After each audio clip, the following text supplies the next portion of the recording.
Hello, lovely people. Hope everyone is having a beautiful Thursday. Let me see. Yeah, we're streaming to Twitch and to the YouTubes. And today we're going to be working on more of Waddlebottom, the Lord of all Ducks, working on the 3D sculpt of everybody's favorite feathered character in the Middle Age. So, if you don't know who I am, my name is Steve Conley. I'm a web cartoonist and have been for a very, very long time. Excellent. I see everything on the screen there. I'm a web cartoonist and have been for a very, very long time. You can read my webcomic at middleagecomic.com. It's also available if you search for The Middle Age at Tapas, WEBTOONs, GoComics, and on my Patreon at patreon.com/Steve Conley.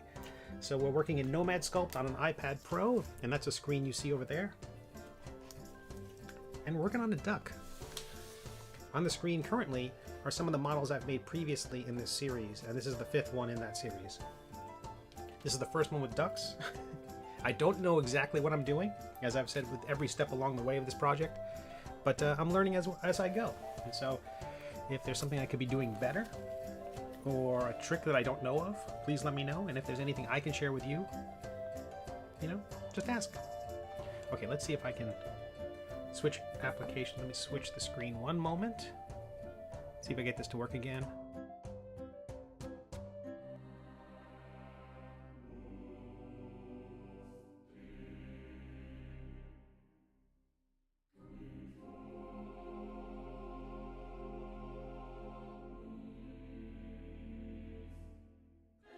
I don't think that was the right button. But it's good to see everybody. Okay, let's open up Waddlebottom.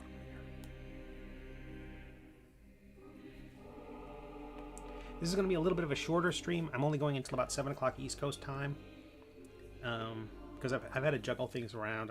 I can go into detail as we get there. Part of what we were doing in the last stream was I was trying to extrude the wing as one large piece and kind of bring pieces out of it. I think my new plan is to really build it as feathers, build each individual piece. I know that might be crazy, but I think it'll give us the best look. I hope. And so I've started with one. It's kind of a prototype wing. I kind of like it. But I can see how it will easily get out of control in terms of trying to get wings to line up, feathers to line up. But I think maybe the scattered quality will help it. Hey, LJ, nice to see you.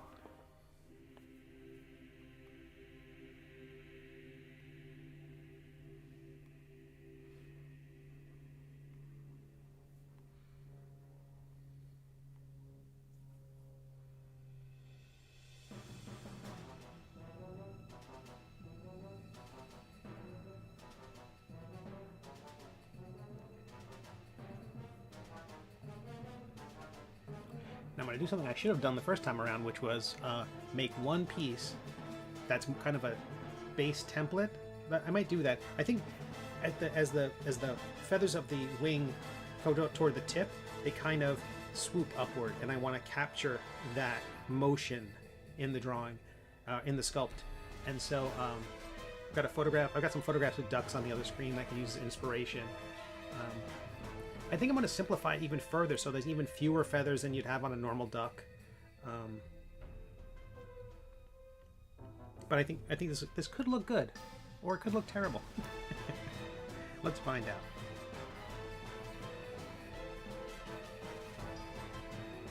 All right. Extrude another wing. I've drawn that little shape on there, and so using the mask tool, I can extract another segment, basically projecting out from the thing I've drawn on the shape.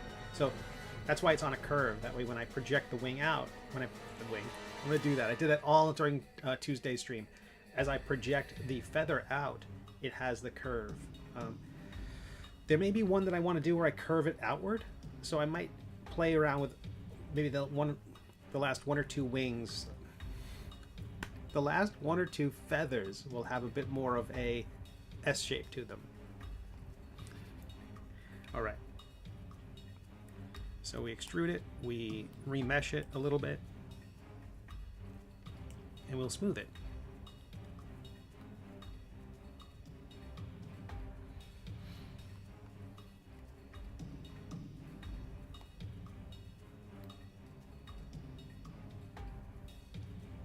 And I don't mind if the wing... These don't have to look like a photorealistic duck.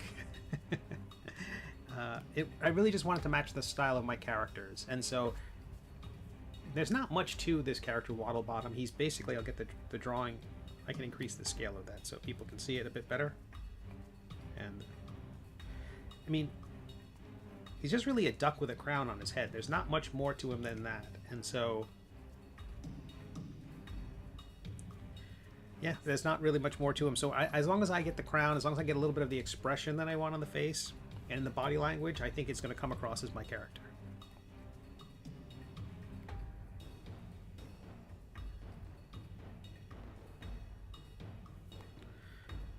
Overlay with the reference is how much your original artwork can show through. So if you wanted to, if you really were doing precision work or basing it on, like, I don't know, a character you're less familiar with, you could bring the reference up.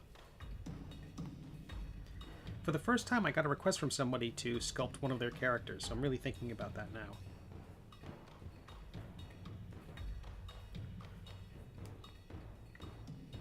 I like sculpting my own characters because I'm way more familiar with them. LJ says, I see a pattern forming. Uh-oh, what did I do?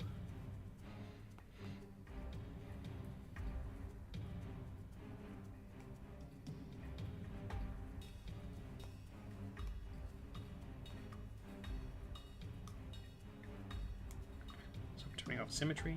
Oh, that's way too big a brush.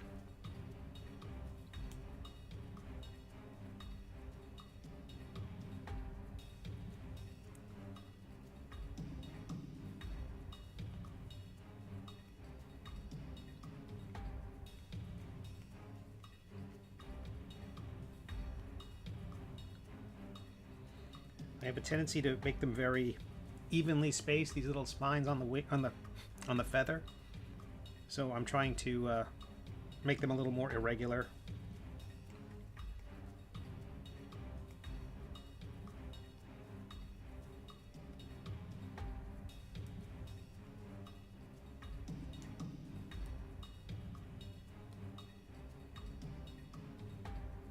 Just softening them out, adding a little bit of that to it, and then softening it out. Feathers versus wings. Yeah, I keep saying the wrong thing. I'm hitting the solo button, so all I see is the thing that is selected.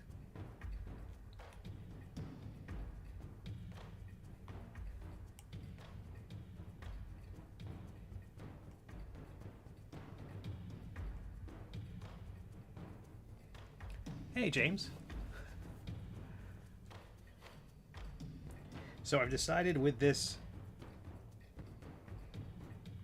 model to build the individual feathers. Not on the whole body, just on the wing. And I don't think I'm going to do it toward the... So ducks kind of have this very... If you look at think of their wing, they've got a very short upper arm. The elbow is kind of where it flexes out, and the fingers sort of splay out toward the if you think of some of the feathers as just splaying out, matching the finger line, kind of. And I think if you think of it like that, you start to get a handle on how their anatomy is, you know, kind of a lot like ours. Because if you think about that point, that's also, there are a few different center points of the radius where the various feathers project outward from. And I've seen different examples, like I looked at some paper craft birds and things like that, and everybody kind of plays fast and loose with how the actual wings are constructed. But I think as long as you're in the basic ballpark and you're not too far off, and if it's pretty, if in the end it looks good, that trumps everything. So I'm hoping that is I'm hoping that's the bargain I'll be making. Someone will be like, that doesn't look anything like a duck. Yeah, but it looks good.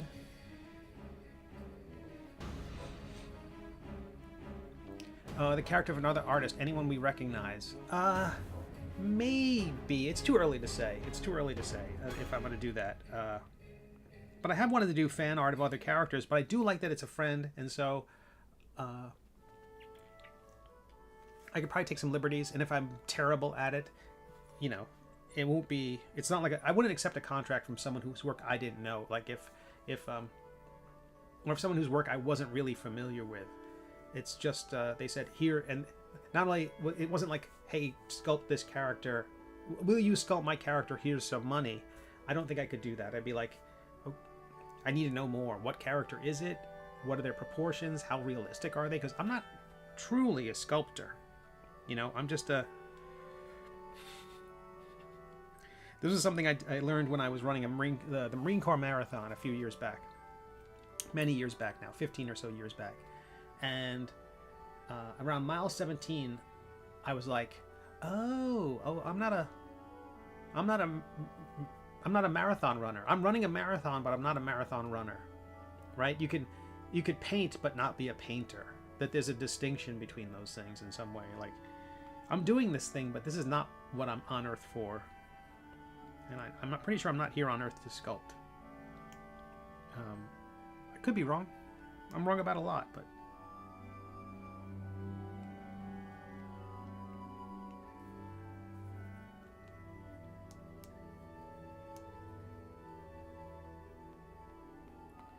Okay, so now what I'm doing with this second wing, even though it's based on the general shape of the first, like cut out of the same cookie cutter. Oh, my microphone's all the way over there.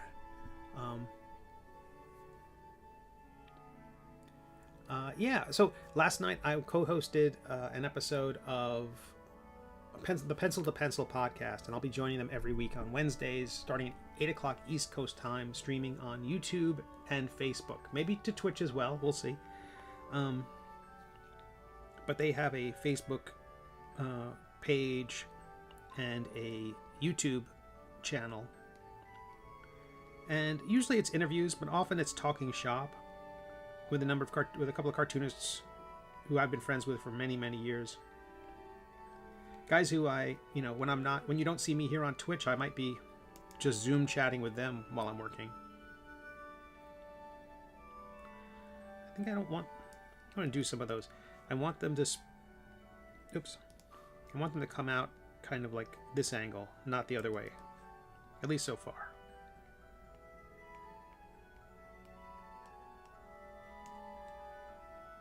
I'm smoothing it again.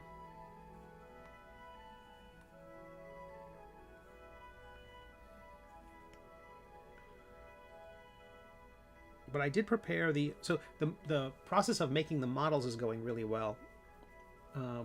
I just redid all the little figures that you see in the bottom right corner there, cleaning up the sculpts, shrinking the Quimp figure down quite a bit, 10%, and then shrinking the other figures just a little bit so they stay in proportion to our hero, and then doing other little things like embossing the name of the webcomic on the bottom of each one of the pedestals, the little platforms they're on. So the figures you see there in the bottom right are a little antiquated or a little outdated right now. The logo that's on our hero's tabard, his chest, I actually scrubbed that off and re-embossed it so that it's much more pronounced than it was. So hopefully it will come across when, molded in plastic.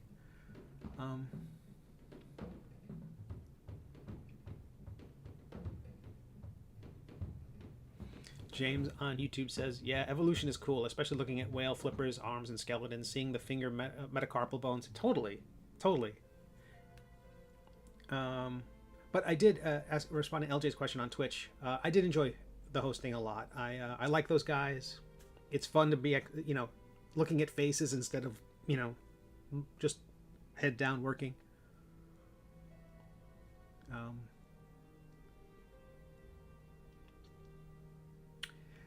LJ says, I think you could do a great job with any sculpt. I don't know if it's imposter syndrome just yet, LJ. I think it's more recognizing that I haven't put my 10,000 hours in yet. And that I'm not super comfortable with the program yet. I'm still learning so much.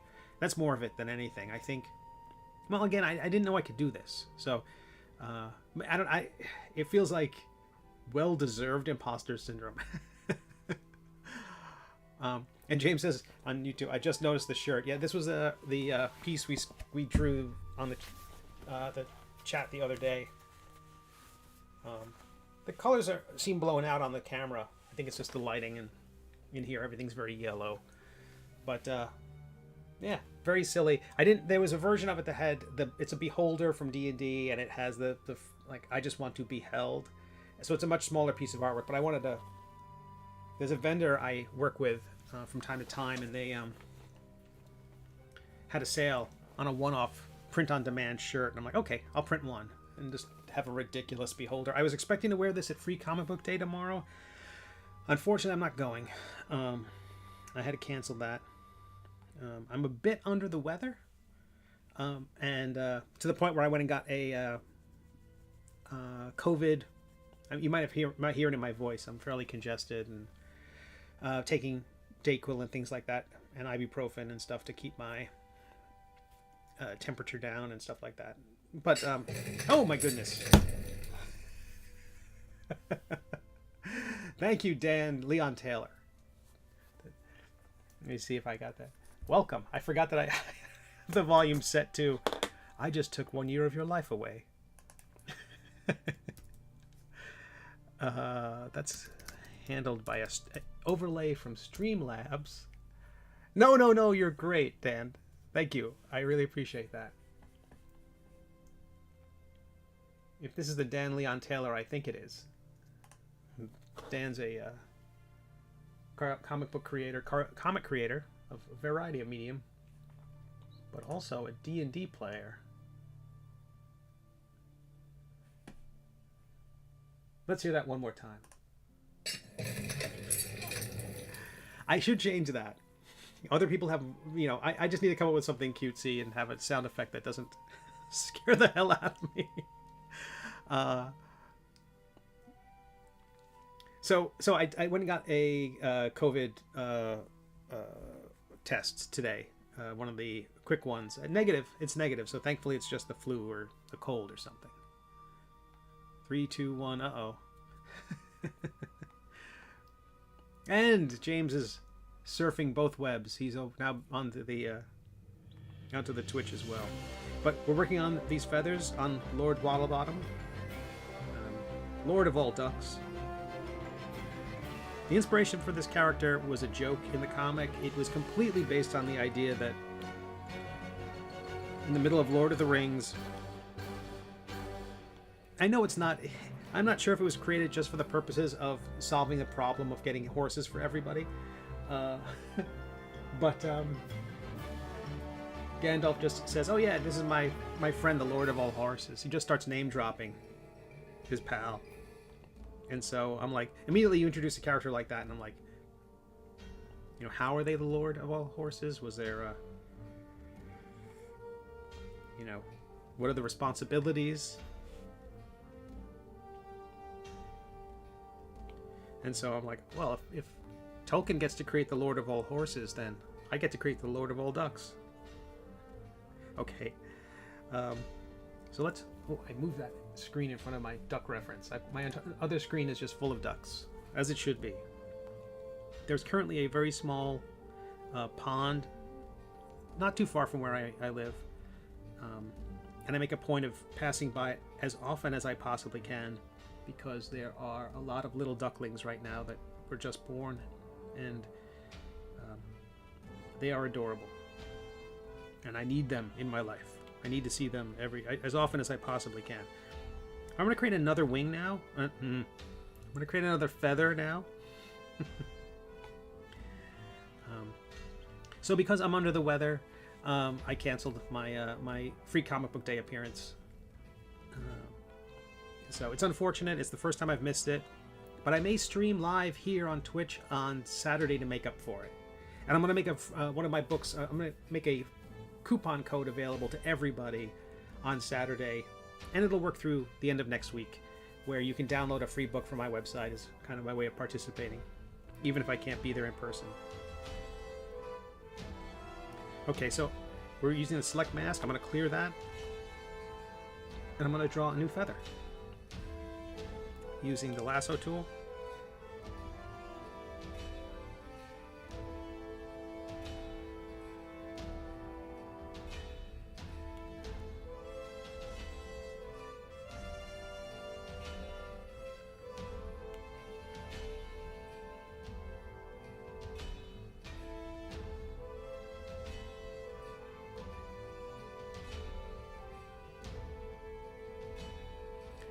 So we're going to extract another wing.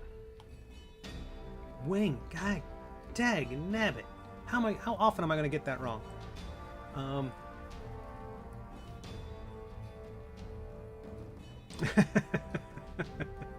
Okay, I will change that alert sound. People shouldn't have to suffer through that. But Dan, thank you for the follow here on the Twitch. Oh, I made an error. Okay, I can show people. What I've done is, when I drew that shape on there, it created two shapes, because when you're using the selection tool, the selection mask tool, it can select through the object like a laser to affect both sides of the thing. So when it extruded from both sides. I don't want that. I'll fix that afterwards, but the first step I'm going to do is I'm going to separate these into two different meshes. We'll select that one and delete it. But you'll see that the drawing is on both sides of the wing.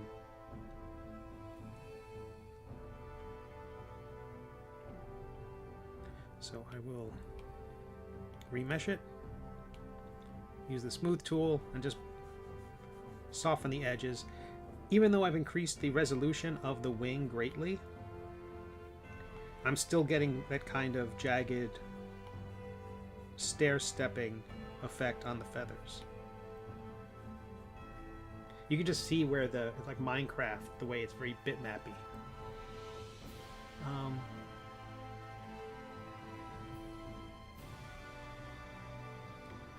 James on Twitch says, those are pretty cool. Reminds me of a science experiment I did in middle school. Made copper wire coils soldered into the headphone jack around a piece of wood.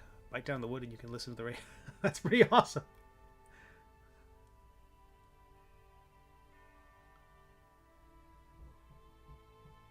Oh, that's very sweet. LJ, thank you. I do have a Patreon at patreon.com/Steve Conley. Thank you all, everyone. I could not do my comic without my supporters. I was talking about that last night on the podcast, on the Pencil to Pencil podcast, in that, you know, it's so different, webcomics now, than the olden times. And yes, it's good to start whenever you can. I mean, no matter what it is, start as soon as you can is my take on it. But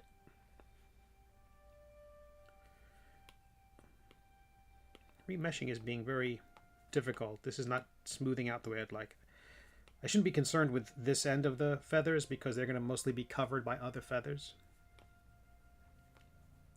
But having all the crowdfunding now, I mean, having Patreon, I even feel bad for people who were doing Kickstarters 10 years ago because they had to spend all their time explaining what Kickstarter was. Hey, Marcus, nice to see you. I love that entrance every time. Makes my day.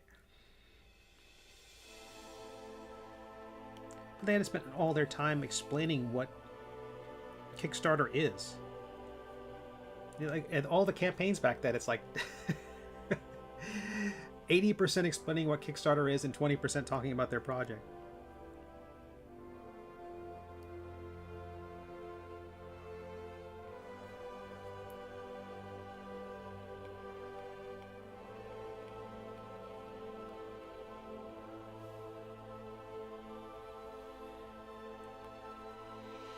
These are more like leaves. Real feathers, I think, have a bit more of a...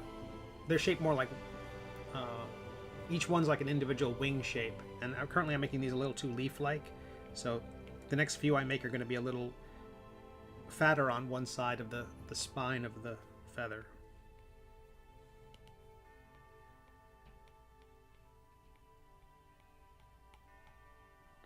Hit the solo button, so I'm only working on one. I can only see one element of the sculpt at a moment, at a time. And I'm going to do a few of these basic wings and then see if I can assemble feathers and see if I can assemble the wing out of them. My brain. I want to blame it on the congestion, but it's really just my brain. It's the old age kicking in.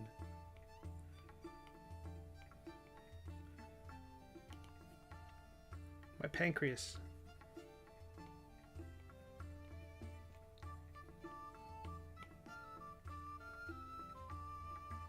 But I stream here Tuesdays and Thursdays on Twitch and the YouTubes. I'm not an affiliate on Twitch just as of yet. But so I'll be streaming to both platforms Tuesdays and Thursdays. And if you want to catch the Pencil to Pencil podcast, which I'm a co-host of, you can catch that Wednesdays 8 to usually 8, maybe till 10ish, 9 or 10, depending on what we're talking about. And that's a podcast with Mike Manley and Jamar Nicholas, and occasionally Brett Blevins.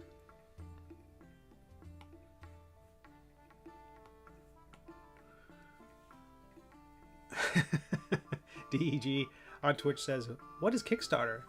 Sounds sus." Yeah, I think they're up and comers.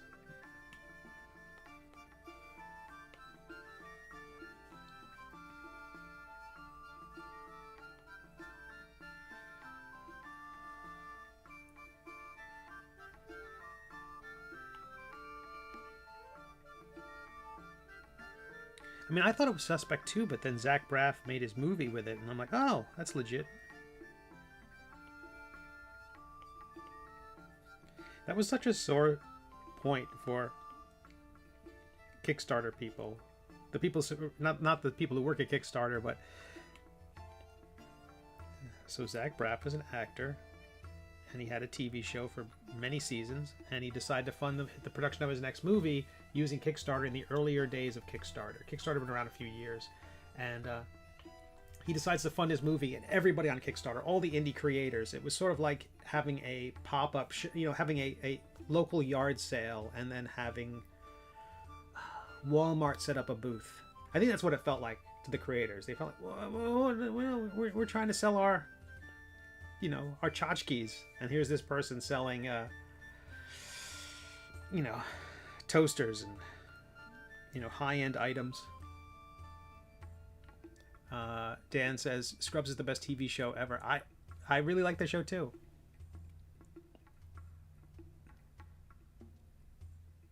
And James on Twitch says, yeah, I'll never forget manually winding 400 revolutions of copper wire. That's fantastic. Well, you learned a lot. That skill will come in very handy. Okay, let me turn these other feathers on. Not wings, feathers. Okay. Well, they look like leaves. But that's... And if I hate the shape because they look too much like... I gotta stop thinking about them as leaves, because if they look too much like leaves, I'll have to change everything. Like I do. Okay, let me move that out.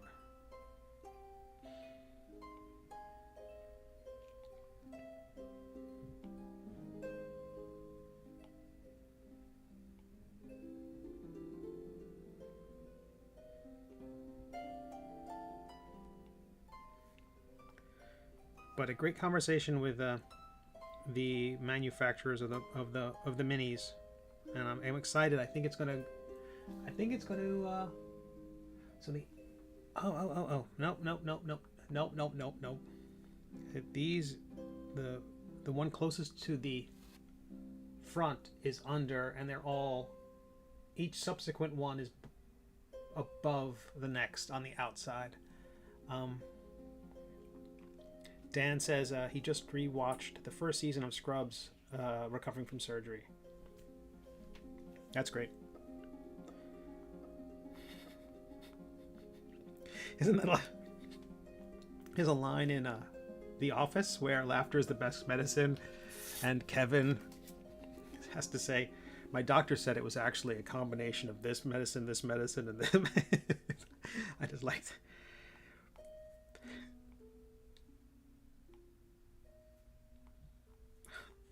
I thought that was a good joke. I like that one a lot.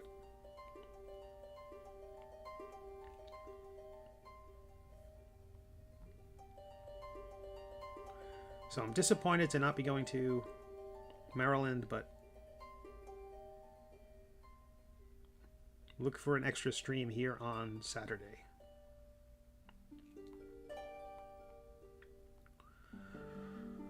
Okay. This one's going to have a little bit less of a hook to it. It's kind of a smoother transition, but I'm going to put a little more weight. Oh, we'll see. Select mask, clear. Where is it? It's a button here somewhere. Is it in the pencil? Front facing vertex only. That's the thing that means when I'm drawing on it, it'll only be on the side we're facing. Front facing vertex only. And then the last thing I will do with these is cut out little nicks and cuts and make them look more cartoonishly feathery.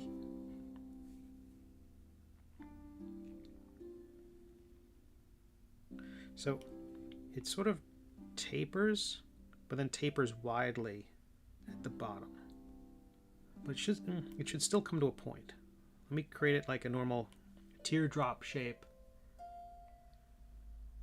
Actually, more like a knife blade.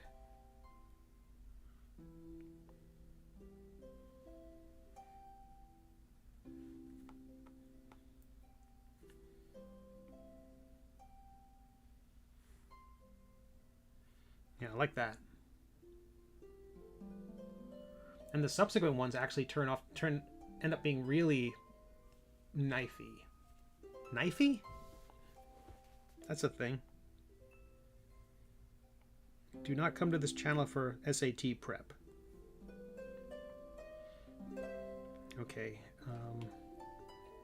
we will extract that. It did not come out on the other side as we hoped. I'm going to increase the mesh. I'm going to take a slight nap because of this music. Again, this audio track is a combination track thanks to Kevin MacLeod and Incompetech. Let me put that back on the screen there for a moment. Oh, it won't pop back up again? It'll do it after the break. But a ton of tracks, and I kind of just found a list that he recommended. Here's a good 2-hour playlist of my stuff. And I kind of based it on that. I said, okay, I'll assemble, I'll put them all into one playlist along those lines. I think I included every piece he had on that list. Maybe skipped one or two that were more, like, way too aggressive. Although there's a few at the end here which are at about the 2-hour mark, which are crazy. It's like combat. I'm going to increase the smoothing, the intensity of the smoothing, because it's still looking very nubby. But I'm sure that'll be fine in the end, especially if I'm cutting nicks and stuff out of it. But so I'm just going around the edge and smoothing it. And now I'm going to use the clay tool with a small brush.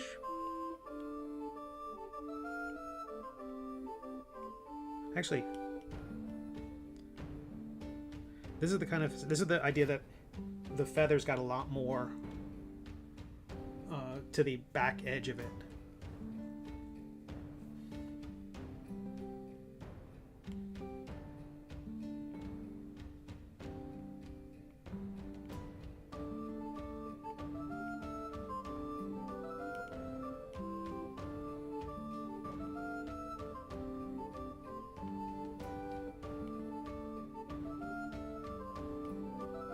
Given how small this is going to be, I know I'm going nuts with I'm doing too much, but I did recently order a large print of the Sir Quimp Mini, so it'll be much larger, and we can take a look at how that looks. I'm hoping it looks good enough to have on its own. Otherwise, I'm going to have to go back in there and add more clarity to the runes on the sword, because I made them knowing that the thing's going to print extremely small. Like that small. So those runes are a good size, especially given that, you know, this has got primer on it and then paint on top of that. So if anything, it's too detailed for a mini of this size. But when it's 3 times that size, I'm concerned that the looseness of those runes are going to be a little too loose.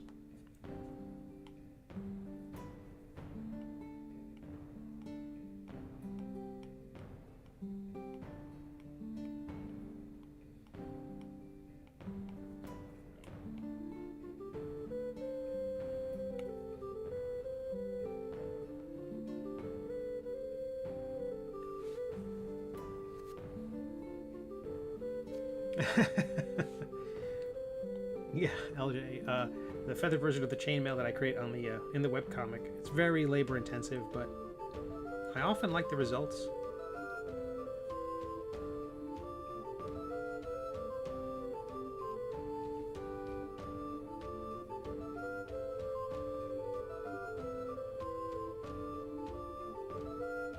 I just want to create a model that you can actually throw across the room and it would glide.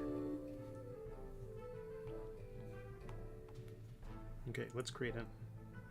Tell you what, let's be a skosh lazy. And we'll just clone that feather.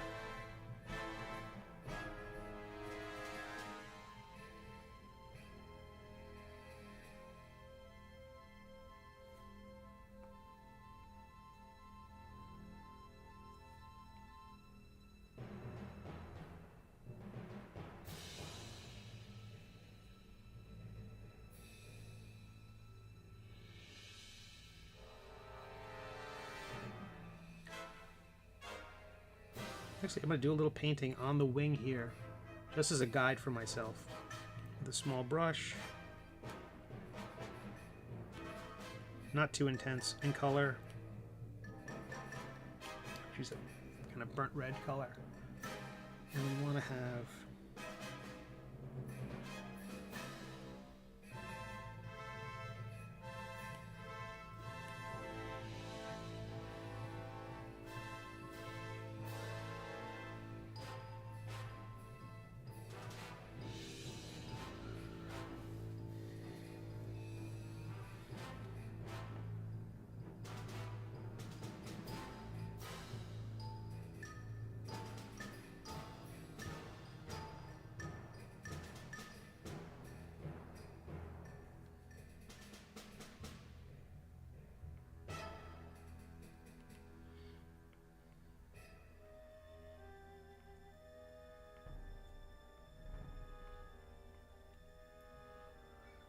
We got the big old poof. Oop, might be too much.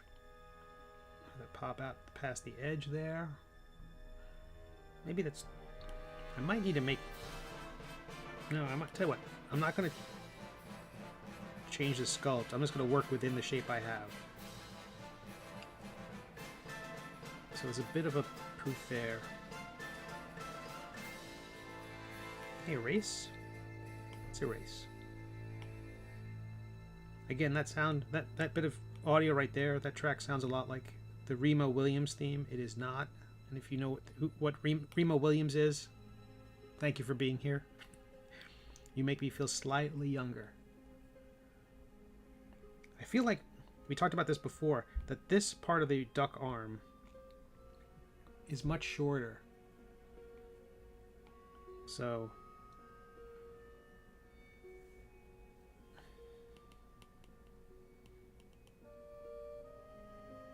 that's really my issue. It's not my only issue. I have many, many issues. But the that basic wing shape that I've drawn, this outline thing that's here, that's the wrong shape. And so I was using that as my... I'm start following that instead of the thing I should be following. So this bends. And that's what we serve on our plates. And if you're into that sort of thing. And then we have... Sorry, Waddlebottom, you didn't need to hear that.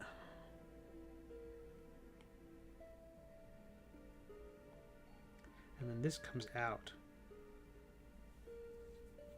I've just drawn a mess there, haven't I?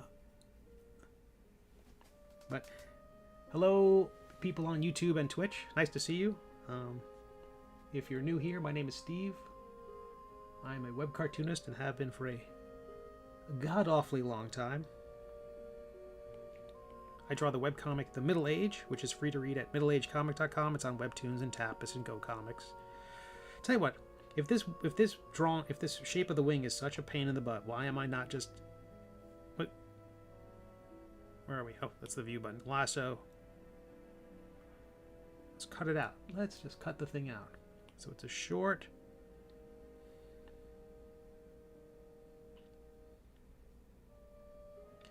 Yeah, it's more like that.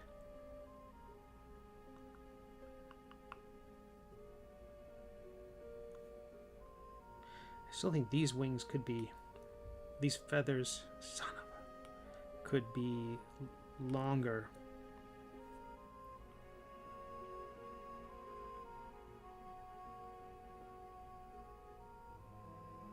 Yeah, I like that. That's a bit better. Oops, I started scaling it instead of moving it.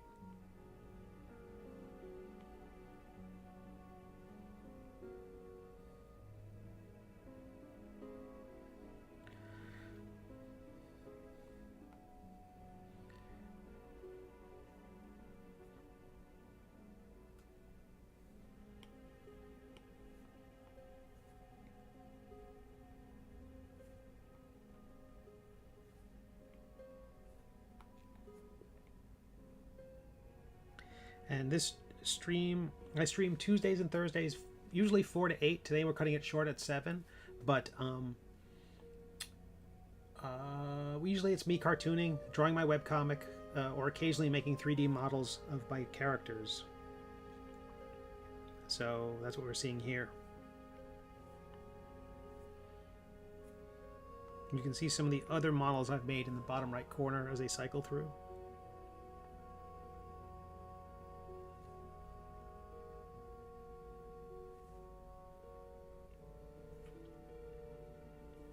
We started this figure on Tuesday, and I made the wing all wrong. Do you know what you're doing, or are you just winging it?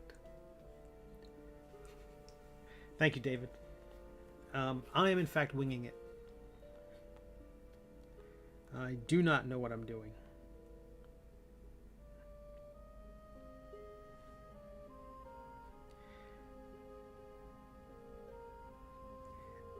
I try not to make that joke in the comic. I did. He at one point, no spoilers, but Waddlebottom does get hit with an arrow at one point or another, and he got winged. You know, it's stupid. It's. My readers deserve better. All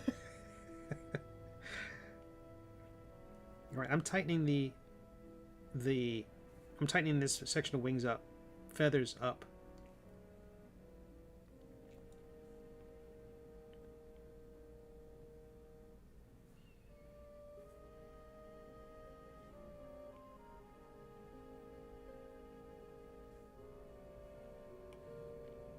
And so the idea is I'm using a lot of the same shape for these corner pieces as they get tighter and tighter as they hit that corner.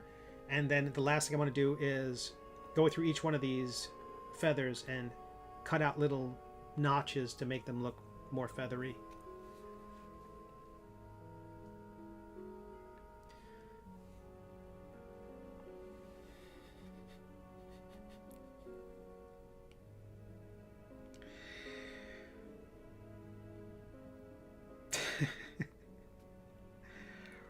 David's asking some very good questions in the chat. I recommend everyone appreciate them as much as I do.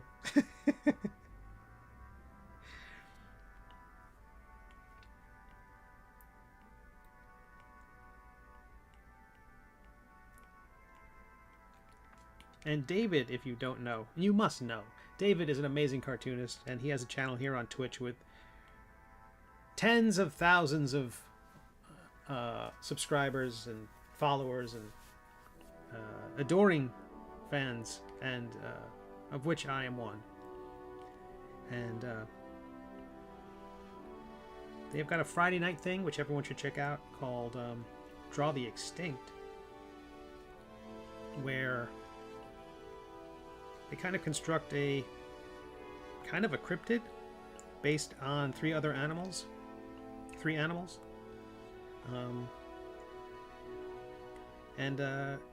I don't know, it's inspiring stuff. A lot of young creators, a lot of aspiring creators get involved, and they all post cool stuff, and then they review it the subsequent Monday. And that's, you know, even if you don't take part in the drawing part or don't watch the process on Friday, catching the follow-up on Monday is super cool. So I recommend highly people check that out.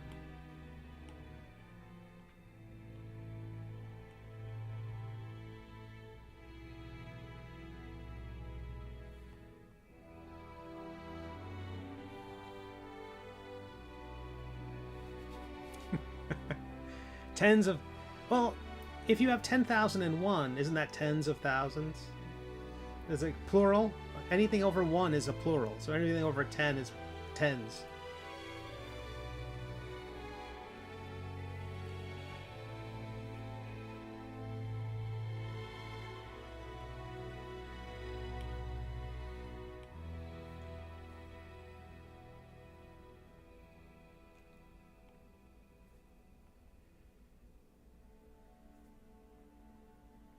But I saw your numbers. They're way up, David. They seem to be anyway. Like, like every time I'm going over, there's like 80 or 90 people watching. It's awesome. It's awesome. You've got to be on the cusp of partnerhood if you're not already. That part I don't understand, David. The percentages of yeah, I mean, I could tell you about, we have 8 people on Twitch. I think that represents 7% of my audience watching at any given time. My followers at any given time. Raids help the numbers, but it's not the path to partner. That's so interesting. James says, I just uploaded a quick drawing of my old middle school science project on the Discord. Oh, fantastic. I'll check that out. If anyone wants to join the Discord, there's a link in the doobly-doo. Oh, wait. Even better. There's a link in the chat. And it's easy to name to remember. You can't forget it. It rolls off the tongue. And the Department of Cosmological Chicanery and Metaphysical what have you. So simple to remember. There's an easy mnemonic. Just go.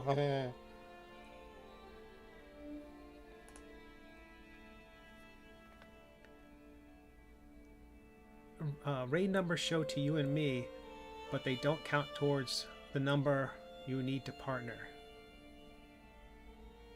We're each worth like 10 randos at least, says DEG. DEG says, okay, but we're quality viewers. Oh, I agree. The highest quality. Only the best people watch this stream.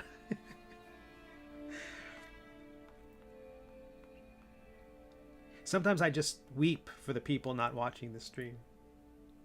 I mean, what hollow, empty lives.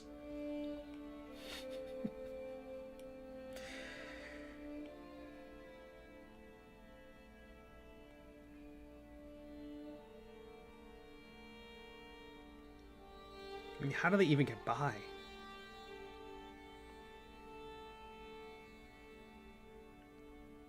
But that's not fair. Some of them don't yet know. They haven't heard the word of this channel. So we must go out there and spread the word. One follower at a time.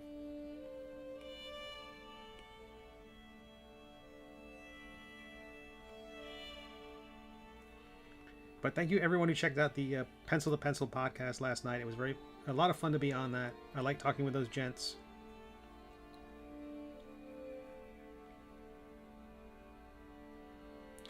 The wing is curving upward. I'm going to have to select a few of these and bring them down, which I can do.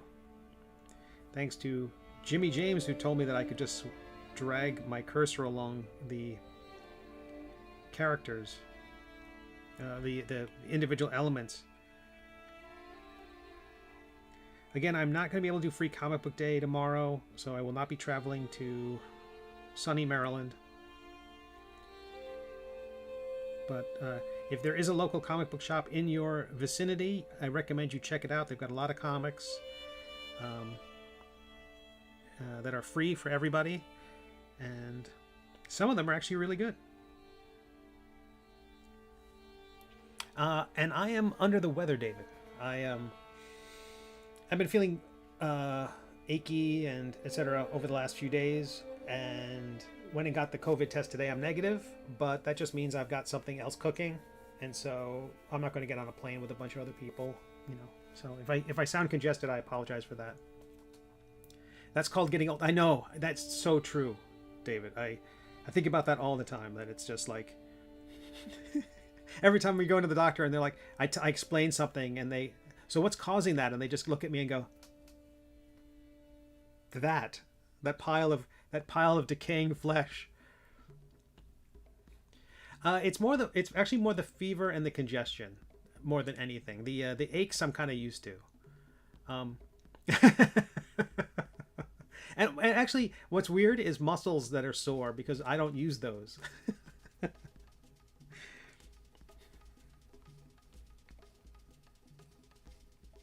But thanks to everyone who was here on this, who was the stream the other day. We drew our beholder, and the T-shirt came in. That is available in the shop if you go to steveconley.com/shop. It's also on Threadless if you go to steveconley.threadless. Do I have a shortcut for that? The Threadless shop is nice because they have a wider variety of merch and cuts and different sizes than I have on the shop. A case of the olds. I think I have. I've I've got the coot. I've come down with the coot, or the dotage, I think is what I decided on yesterday. Dotage is a great word. Totally underused. I recommend everyone throw the word dotage around. Just indiscriminately.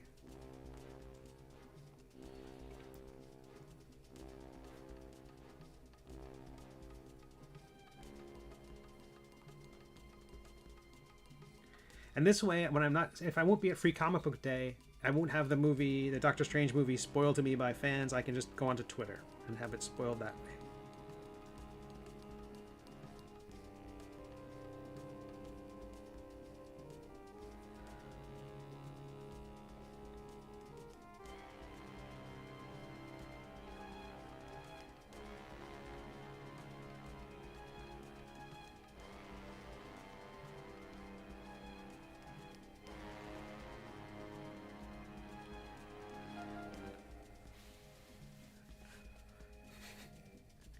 I may be visiting David for sure. I don't think I'll be participating. I'm going to take the opportunity to work on some other stuff, like preparing the next Kickstarter and things like that. And I think subscribers of every level can access that that icon and join David. I think if they become a follower or a subscriber. How do I block that guy? God. Okay. You're right. DEG, I need to deputize you. Help you stay on top of these rascals. Okay, I feel pretty good about this. Well, I don't hate it as much as I could. I'm going to put I'm just going to create a bunch of simple, small feathers down here, not based on that same one.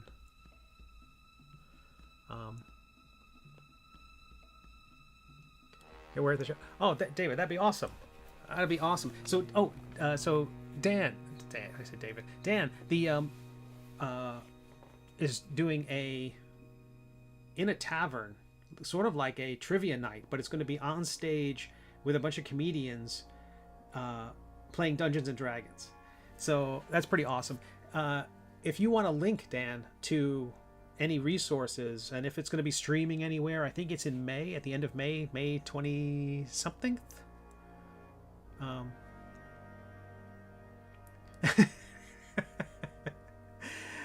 I appreciate that, DEG. You're so right. James says, side note and completely unrelated, canes make a cool accessory. It's actually gonna. So Dan says that the D&D comedy show is going to be at the Comedy Club in Nashville, May 24th. Will it be streaming by any chance? Like for those of us who live too far away? And I have a ton of questions for you, Dan. How do you have these people played before? It's totally unfair to ask you to type answers, but if there's a making of blog post somewhere, where how do you know that these people have the chops? Have they played D&D before? What level are you starting at? How you know? I mean, I think you must assume that the audience knows the basics. Are they creating their own characters? Is it all level 3? I mean, level 5? Level 5 is kind of a sweet spot. Oh.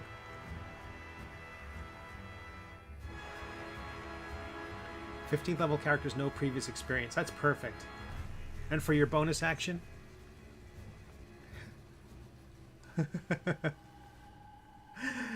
They have not played before. We've played a few warm-up games, so that's great.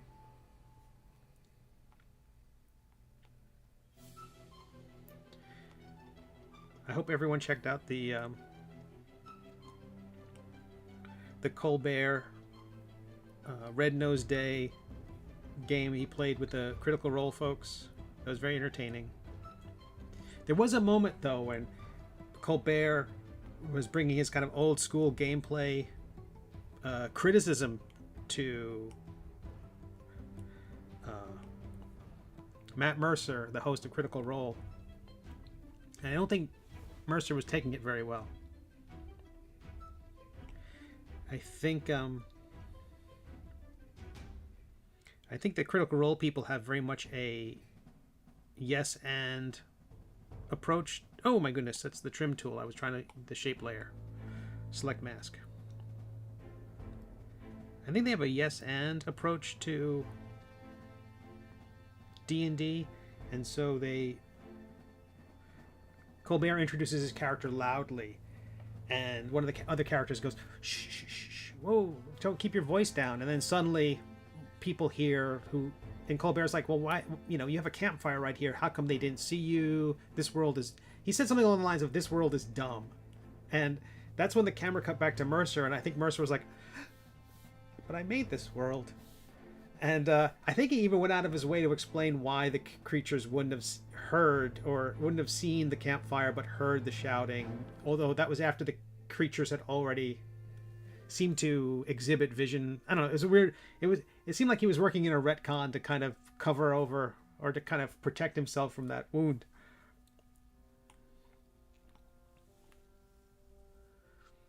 Dan says, best thing right now would be follow Catacombs and Comedians on Facebook, Twitter, and or Instagram at Catacomedians. Then everyone should do that.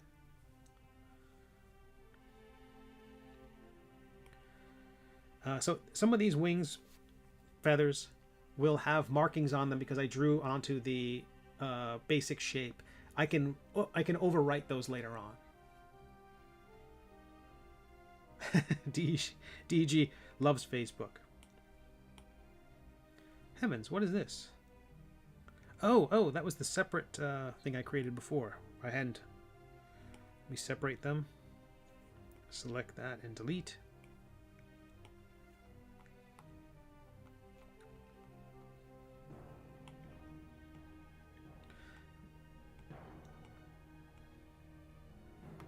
So everything I'm extracting out of the wing, all these feathers, individual feathers I'm extracting out of the wing, and this is very chunky because I didn't remesh it.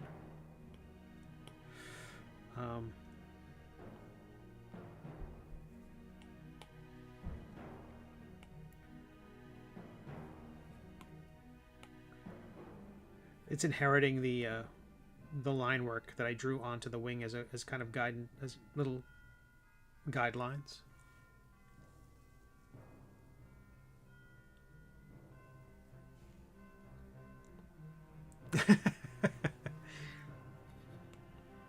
Oh, DEG, I was wondering, you said something about, like, I saw on Twitter about Twitch being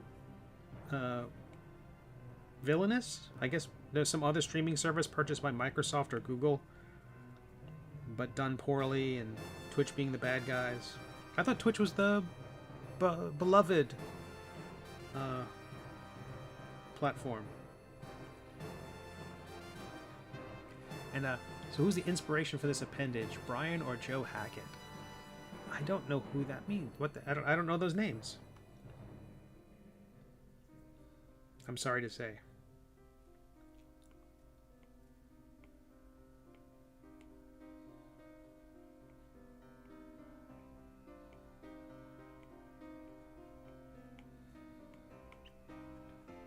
Usually I catch the most obscure, but I don't know who that is.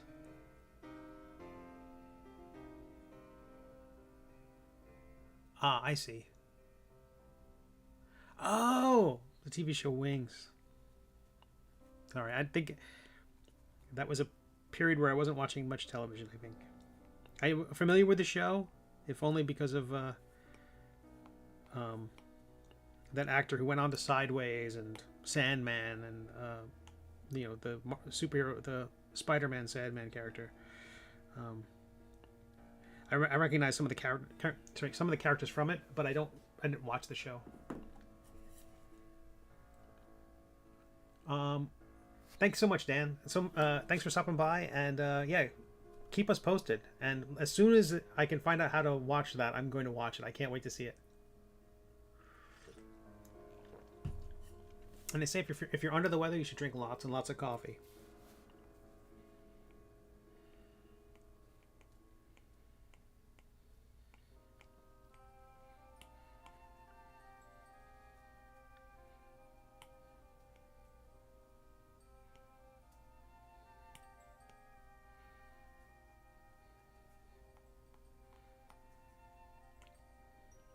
I think it's feed a fever, starve a cold, caffeinate for everything. I think that's what it is.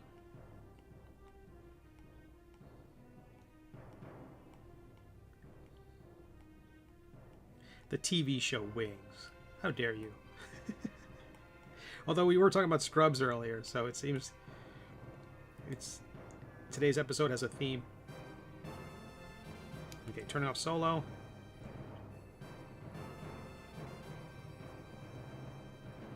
And this is the Blake 7 music. Yes, I can make a Blake 7 reference, but I miss Wings. I don't know what I am.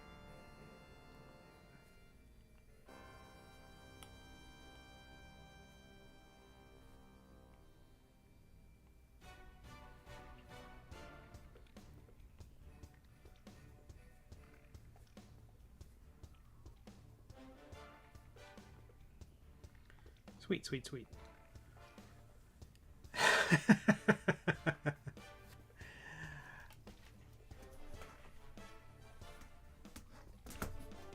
The blasphemy in today's stream.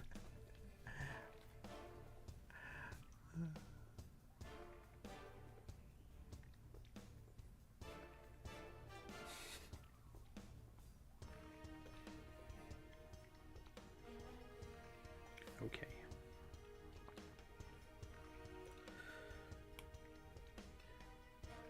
No, I think that curve is a little too much. I think I want to keep that roughly where it is, and then just have it segue into the body. So I'm just going to duplicate this one a lot. I'm kind of actually happy with how this whole thing's turning out. I don't know if it will work, but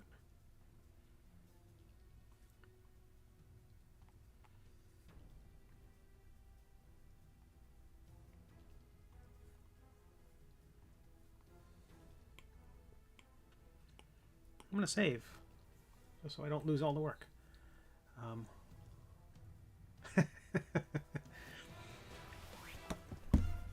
we doing on time? 5 o'clock. We're doing great. We're doing great. Look at this. Look at this beautiful wing. Let me hide.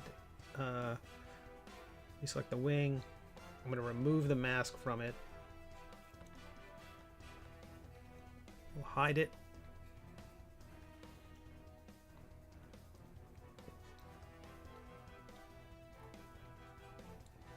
I think I might want to tighten the, I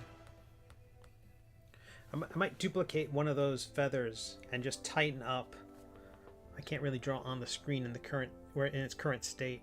Can I draw across many objects at once? Let's see.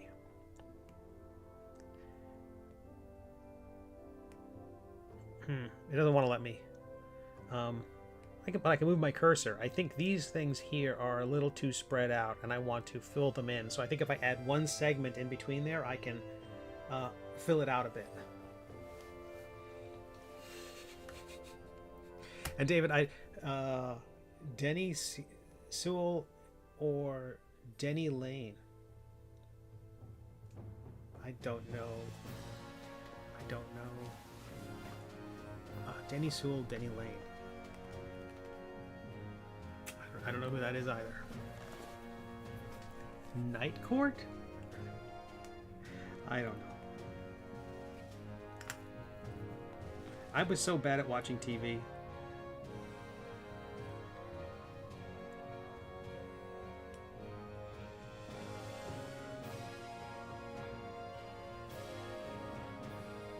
If it wasn't Star Trek or something like that, I was like, not interested.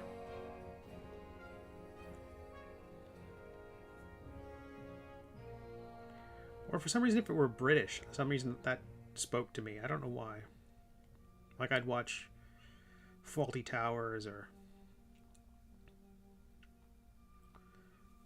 weird British sci-fi. I think it probably speaks more to when I had access to the television, like when it wasn't, you know, when the rest of the family didn't want it. I think it was above. Slide that out, rotate it a bit, see if we can get it to nestle in there.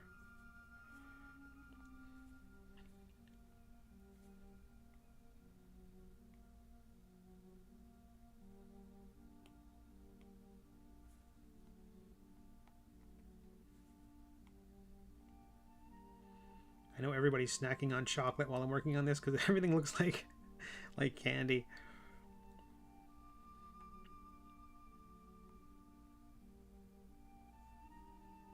Yeah, that kind of is falling apart there because of the angles. I'm going to bring the wing back into view, and that will help me line everything up, I hope.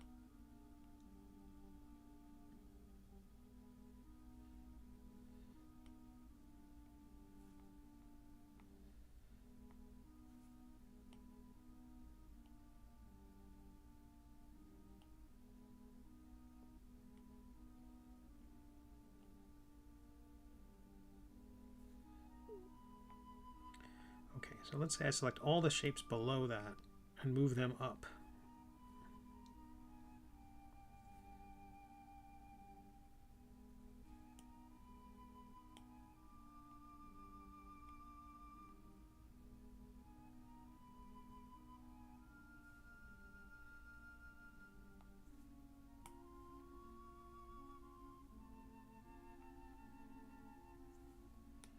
Hide the wing again. Seems better. How we doing? Oh, little. Hello, Thingy Chan. Nice to see you. Thanks for the follow.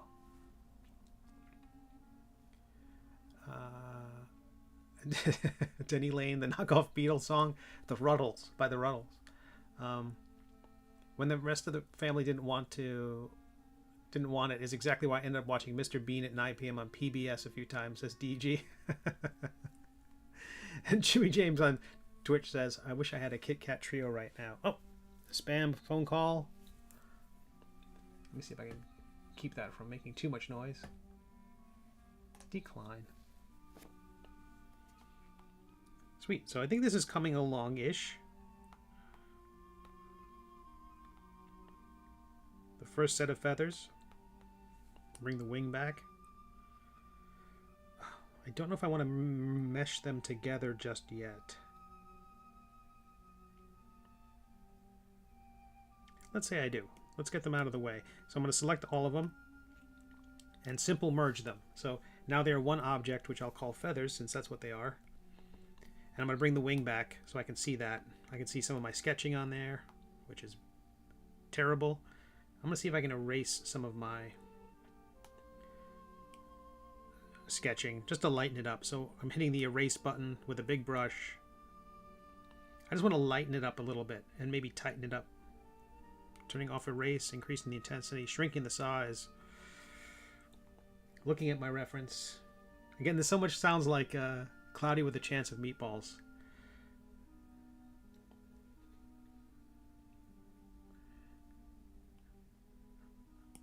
Attach the Framostat. And then drink coffee.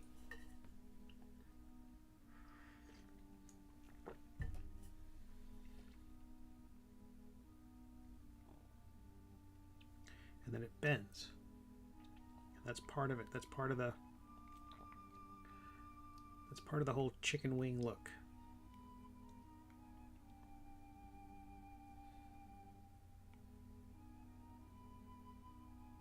And then there's like the second set of fluffiness.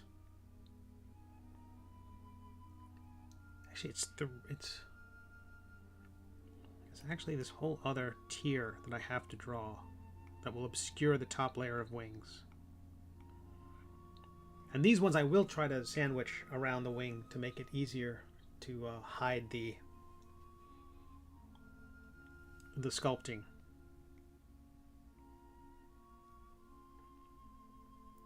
And these wings are actually, these feathers are actually just round. So these are like the, they look more like the very pretty quills that you would, you know, sign a letter with. My dearest Matilda.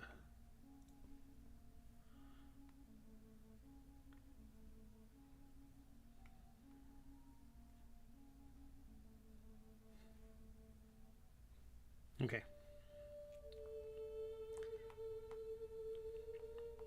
I'll create a few more at the bottom here. Let's erase. I like what I drew there, but I'm just going to lighten it up a bit, just so it's less distracting. And just to clean up the other things a bit, I'm going to select our base color and then fill everything over here. And that kind of got some of the extra drawing that appeared on those little feathers. I got rid of those. If each section are like stairs, which set are on the bottom? It's hard to tell.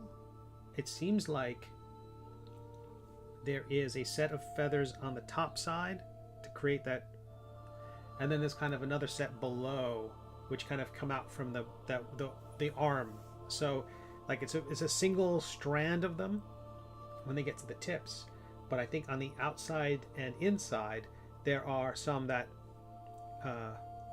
cover them as they get to that point. So I may actually extrude on both sides of the shape, that thing we were looking at, or I may just select them and move them down and manually do it. But I feel like this is getting there. It's like his body is going to be so incredibly simple and his head is just this bowling pin. And the wings are going to have all this work put in them. It's pretty much like how I draw the comic. If folks don't know, I am a web cartoonist, and I invite you to check out my work at middleagecomic.com or search for The Middle Age on Tapas and GoComics and WEBTOONs, especially WEBTOONs. Episode 280 was just published, and the reaction was lovely. I couldn't have asked for a more varied. There was some surprises, and I had the right percentage of people who said I knew it, and the right percentage of people who said I didn't see that coming.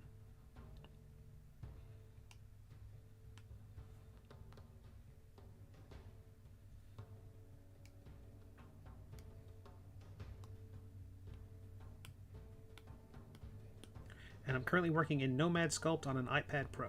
I do all my sculptures in this program. I like it a lot. It is, I think it's $15 for the Mac version, for the iOS version, and then I think it's the same price for the Android version, but the Android has a demo you can try out, which I recommend.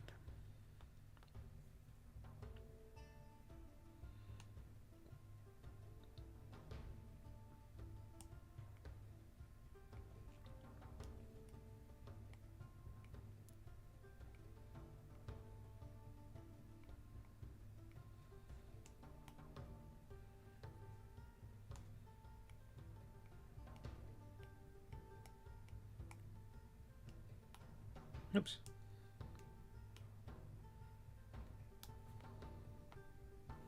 I hit the solo button to hide everything else for the moment, and I'm just drawing on the underside of the feather. I caught myself that time.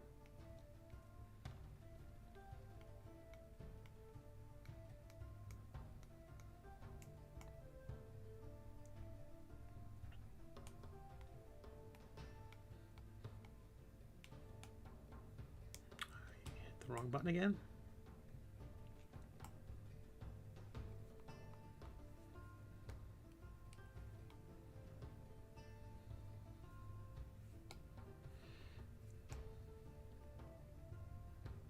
Just smoothing out the edges right now.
DEG on Twitch asks, "So you're a web cartoonist?" She asks in all seriousness, and so I will say, yes, I am. I'm a web cartoonist. I have been for a very, very long time.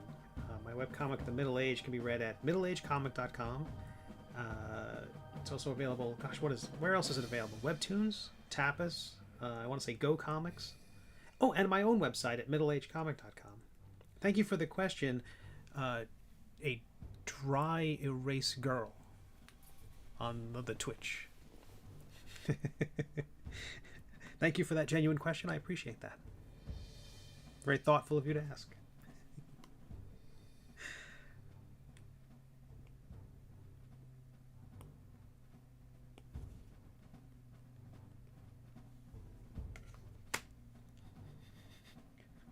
I'm also fairly new to this Twitch thing.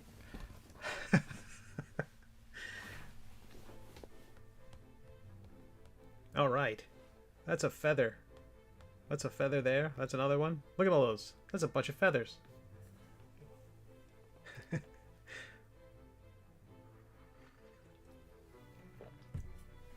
Okay, how we doing? Oh, we're doing great. Okay, so we haven't ruined it yet, but the night is young. I still will be going back, and through each one of these feathers I will be cutting out notches to make them look more feathery. Because, why wouldn't I? The hope is to make a model of this, a mini, and so I have to build this in a way that it can structurally be printed. Presumably a high-res, very high-quality resin sculpt of it would be printed, and that will become the master from which they will make molds and then minis for everyone to get.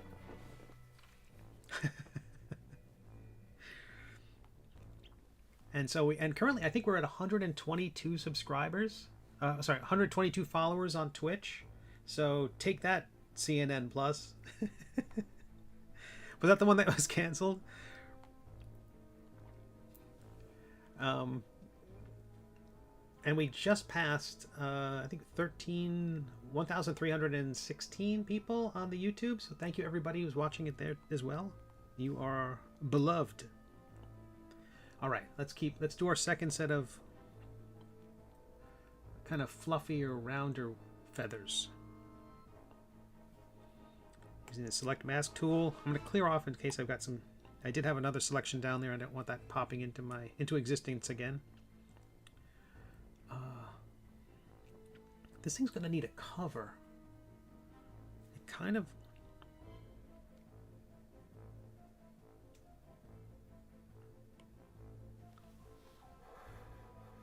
It's very light and fluffy, very downy.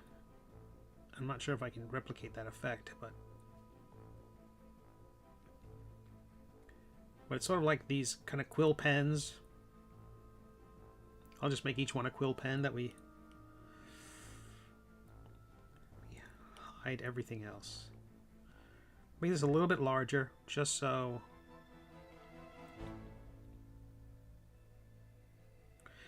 I don't mind it being chunky. I like that. and those will splay out from a central radius around this part here. It's sort of, they kind of, no, that's not right. At least on real ducks, they center up around there. Okay. We'll see if this works. Did I draw through the thing? No, I did not. Good, good, good. Let's paint that to clear it out. Let's voxel remesh. Oh, and there's my spam. Wait, I got spam, back-to-back spam. Why is that happening?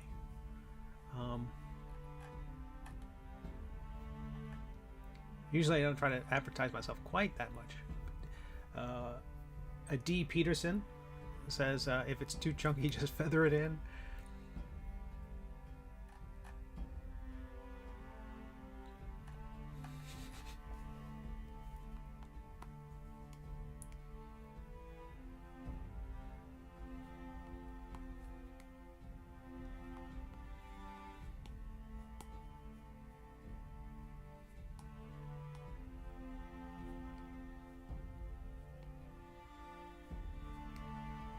So I recently did a lot of tweaks to the figures you see in the bottom right corner there because they're being prepped for production. And I did things like, oh, I can show, folks. I can show. Let's take a minor break from the eye strain of this. Let's save it. When I do get one of these wings done, I'm going to duplicate it and move it to the other side. I'm not sure if I don't think I'm going to build the other wing from scratch. What would Wally Wood do? So here are the latest sculpts. Why did I do that? I could just as easily load that in Nomad Sculpt. We don't have to leave where we were.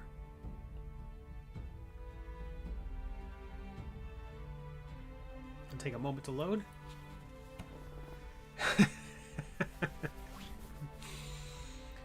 Yeah, there is a list of Waddlebottom has many names. I think he's the Dabbler of Destiny, the Bill of Rights. He has many names. So these were the final characters from the first set. They have, I think they turned out pretty nicely. I ended up creating a lot more depth on the logo on the tabard so that it will hopefully print. It'll be more evident in the print. It's also kind of a cleaner model in terms of the lines of the eyes. It all has to be simplified down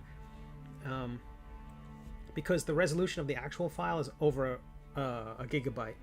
So I have to bring these down, and in the end the Quimp model might still be 250 meg for a tiny figure.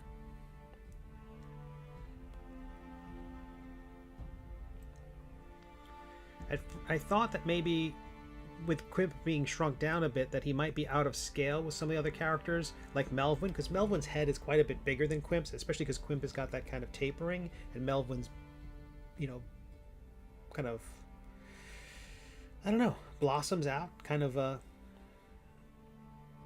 explodes out in all directions, but their eyes are about the same and their noses are about the same. I think it's just because and just because Melvin's ears are larger, and because his hair and his hat and everything makes him look quite a bit bigger.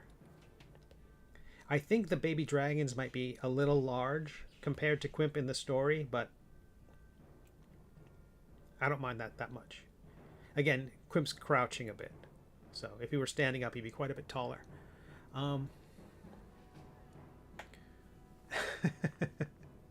Yeah, what would Wally Wood do? Yeah, copy paste. Exactly, David. I'm trying to get that Blossom audience, and then I added to the bottom. I added the embossed the logo of the comic.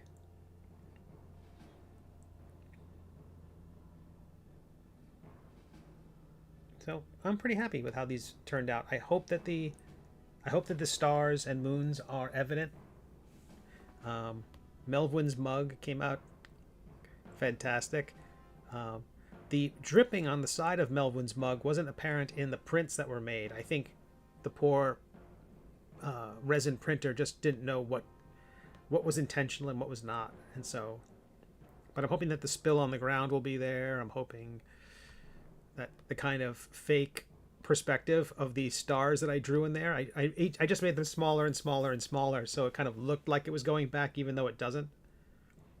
It's like a total illusion. I hope it pays off.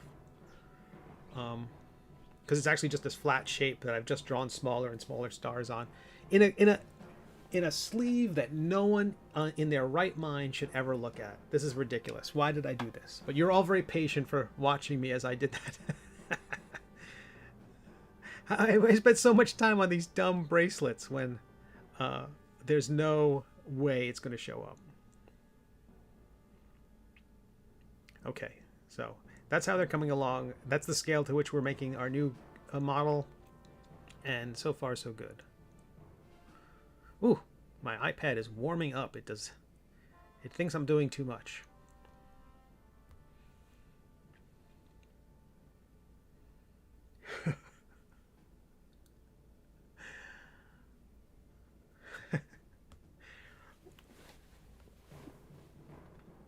Okay.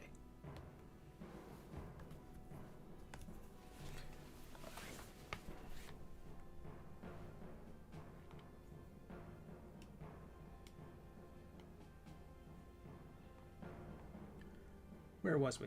We were making feathers. Now this one, I'm going to work on the sculpt of this one a bit more. I'm going to add the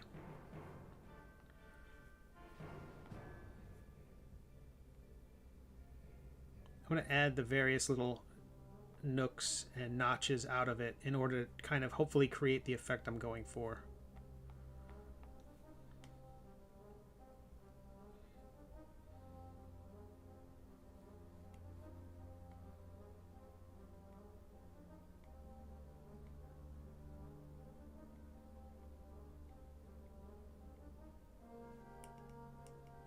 I still want this to be chunky, so I'm not gonna go. I'd love to figure out a way to have a spiral in it in some way to really make it a little more, I don't know, less realistic, more me.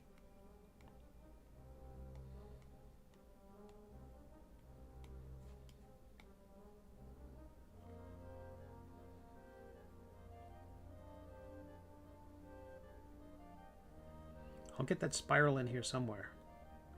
Okay, we'll use the trim tool. Again, these are very downy, so they're not a lot of... Any detail is kind of runs counter to the point of them, but...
That's probably true.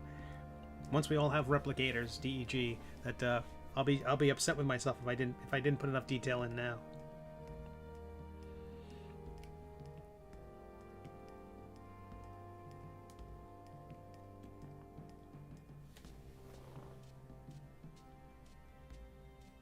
Yeah, they seem to follow the same pattern of...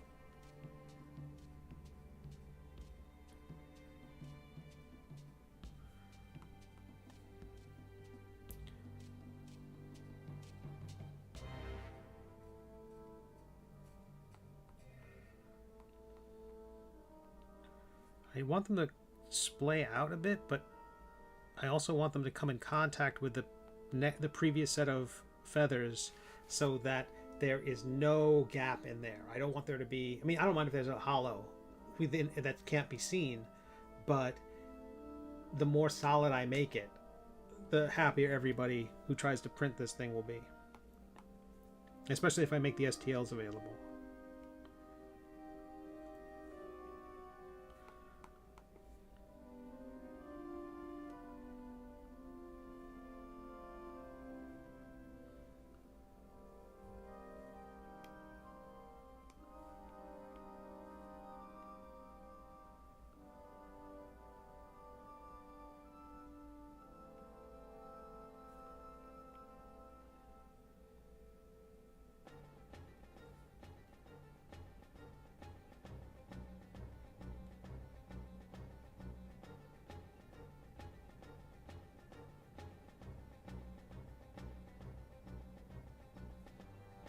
I love that, David. I want to say I love that you went straight to level 15 characters for that D&D reference. Like, it's immediately the most like practically end game complicated, broken characters. So what do you want to do this round? And then people just consult a book of all the hundreds of options they have. That's a perfect choice of where to go with this. With to make the DM's life a nightmare and to make the show completely unwatchable.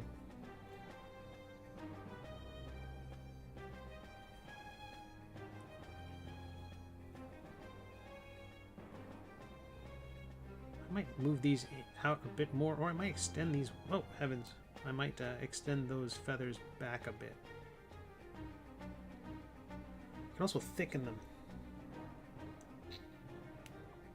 Let me separate those now. This is probably an error. I'm going to move those meshes down when I'm done, but...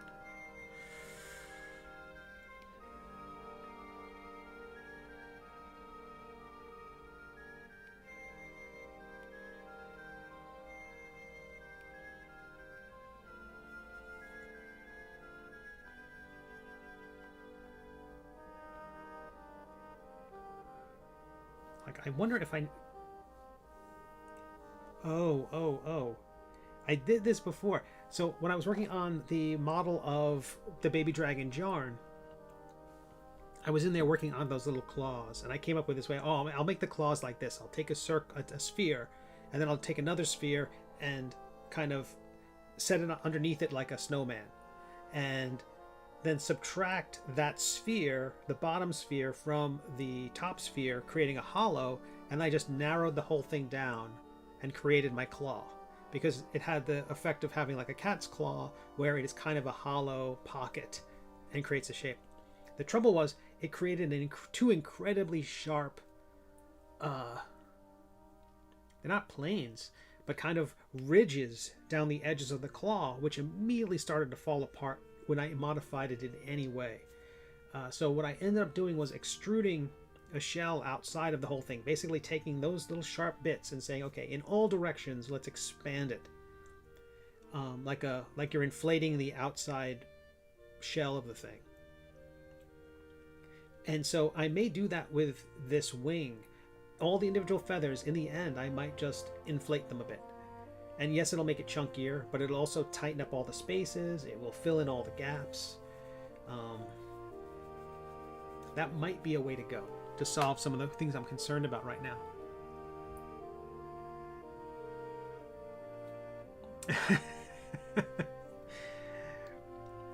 Yeah, I'm all for that, David. That nth degree humor.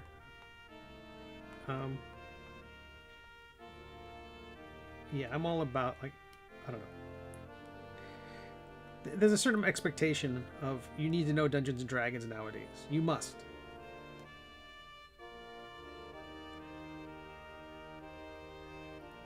And it's like, it's not that difficult. You learned who the Avengers are. You can handle a few things about D&D.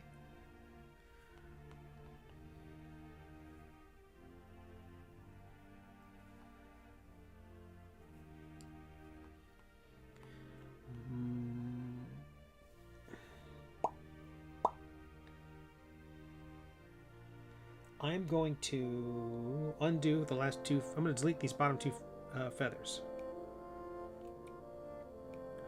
Because maybe even that one too. I was basing them on the first one, which I've already sliced and diced, and now that I know the concept will work, I want to extrude a fresh feather that doesn't have nooks and things cut out of it. That way I can do that at the end, that providing them variety throughout the whole thing, so they're not identical as they go down.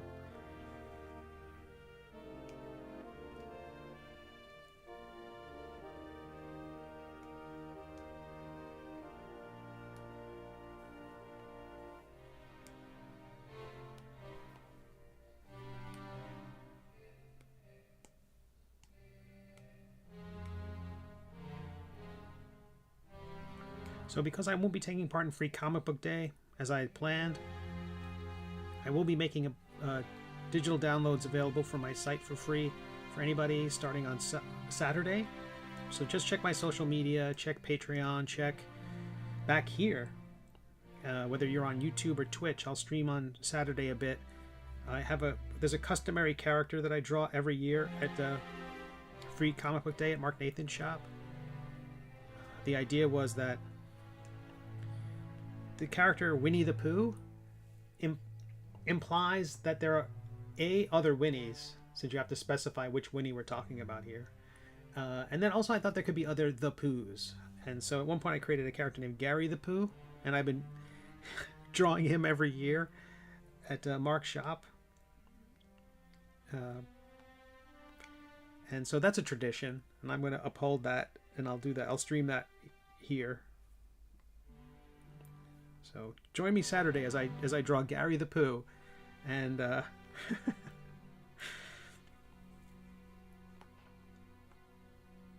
then there'll be a free download for everybody, and that code will work for about a week.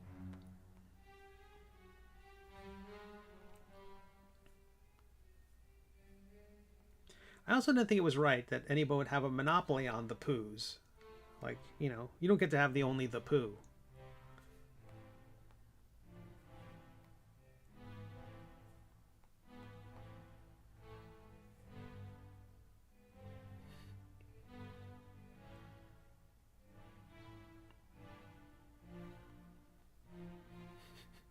This channel should be called Don't Encourage Him.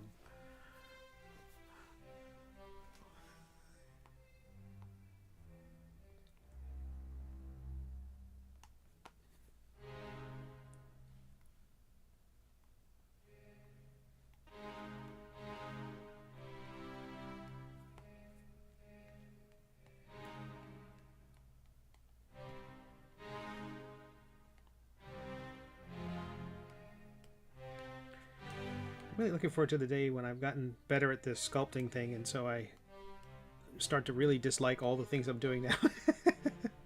I'm certain there's going to be a point where I'm like, oh, why did you do it like that? I'm excited.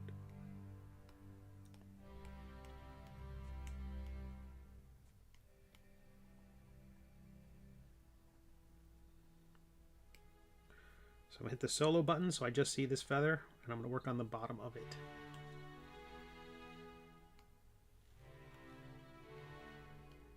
And today is National Cartoonist Day, so I'm assuming you're all celebrating by going... Traditionally, we all go to the local Mexican restaurant and have some Coronas. Usually the place is empty on it today.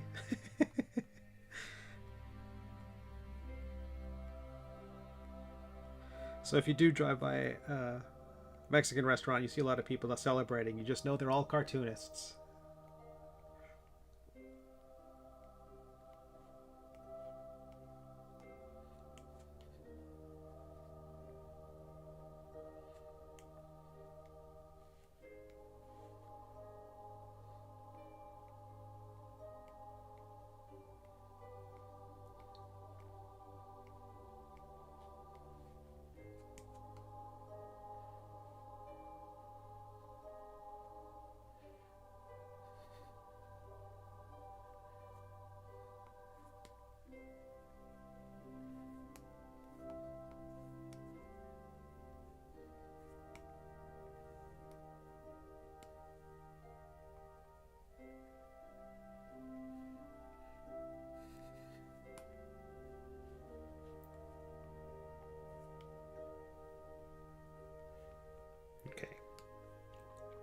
look at that. Look at that feather.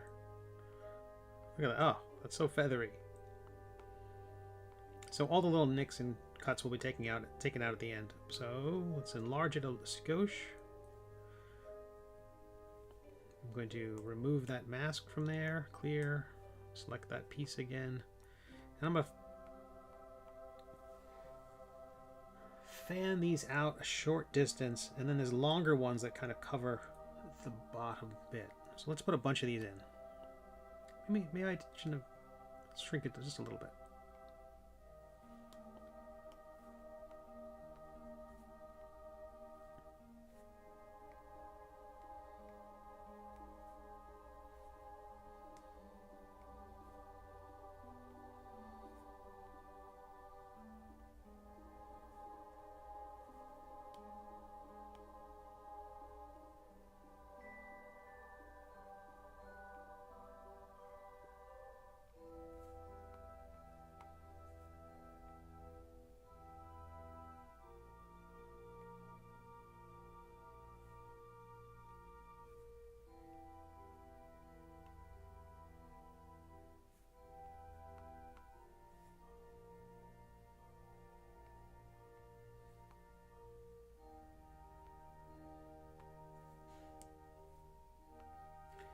I'm going to merge those earlier feathers together again, just so I have them out of the way.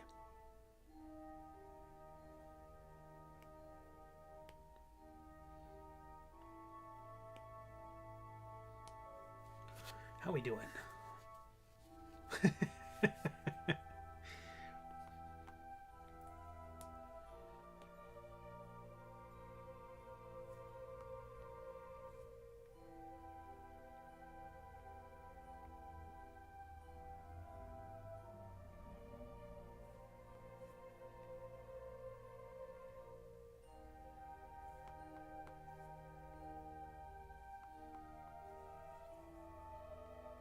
Oops.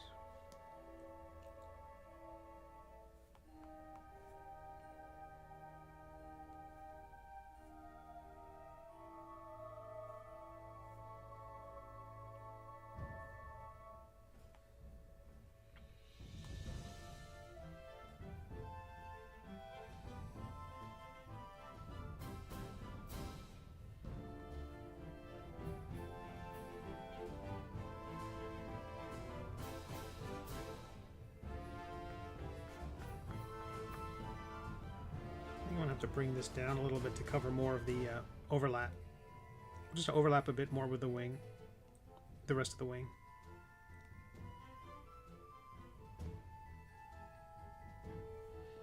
I just really want to make sure that everything is bonded together when it forms.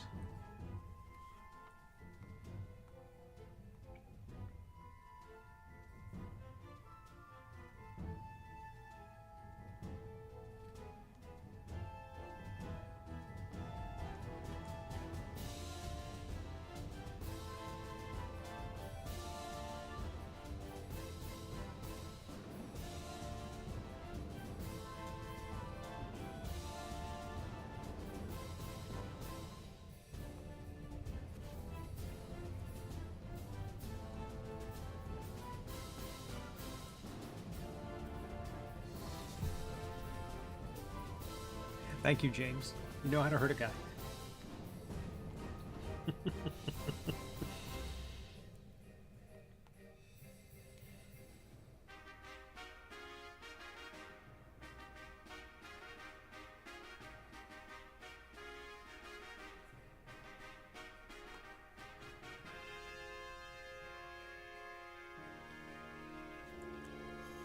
Oh my goodness, what's going on here?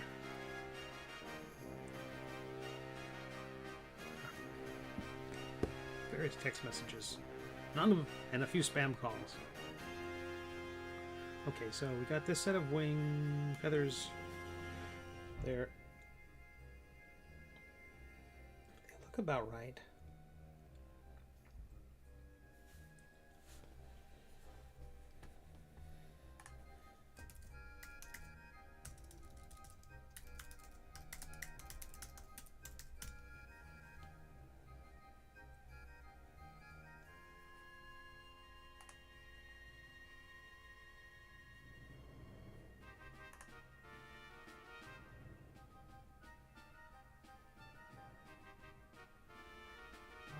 they just nothing shows up very large on Google. All the images I see are always so tiny. Come on. I asked for large, and I think that's anything larger than 700 pixels across. Something dumb.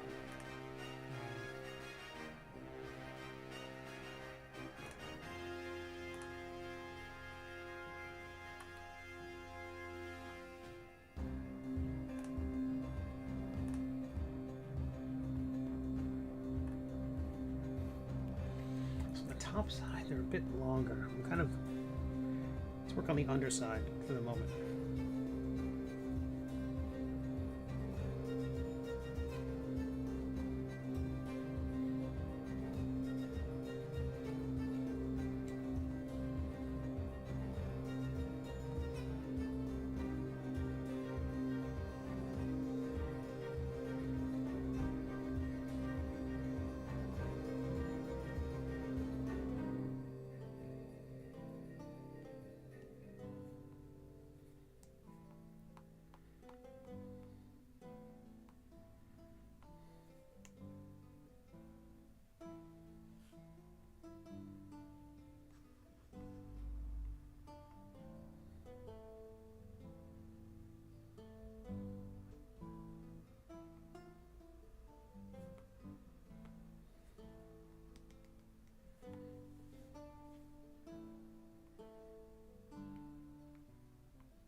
The trophy host of Pencil to Pencil.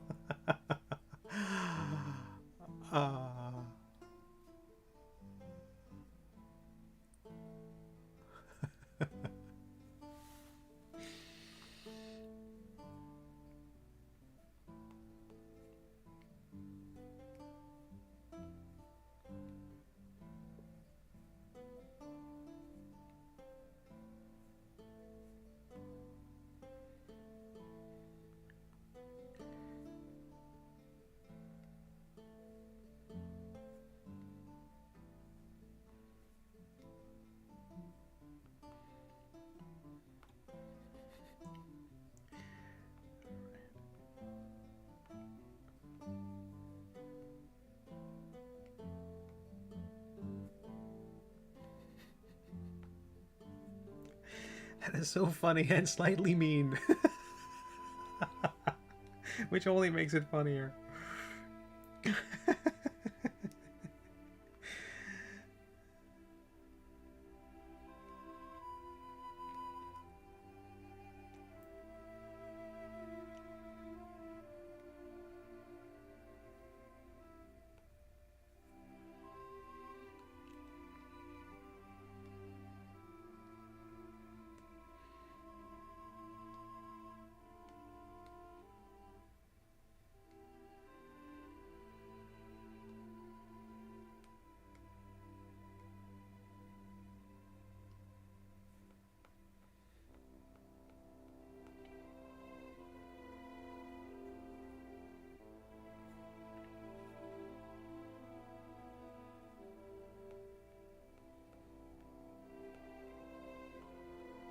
Again, I'm just trying to keep an eye out to make sure that the pieces overlap in a way that look right, creates a nice little bit of depth, and seals the shape up in a way that will give it structural integrity, so when someone tries to print the dang thing, it'll work.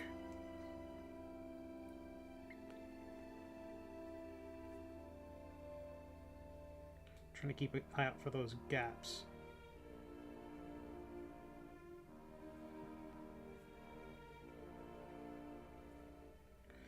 And if I have to go through and, you know, if I do end up needing to fill in those spaces with something, you know, like just a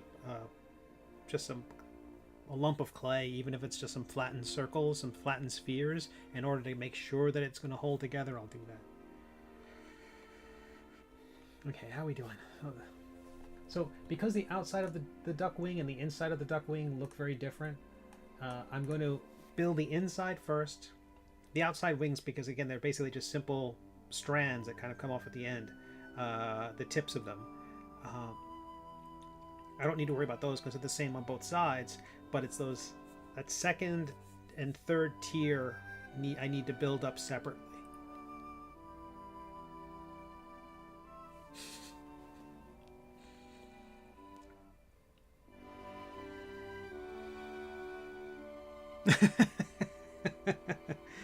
Yeah, I don't know how anyone's able to I mean, that's why the whenever you follow the channel, it creates a the car crash sound effect just to wake me out of my stupor.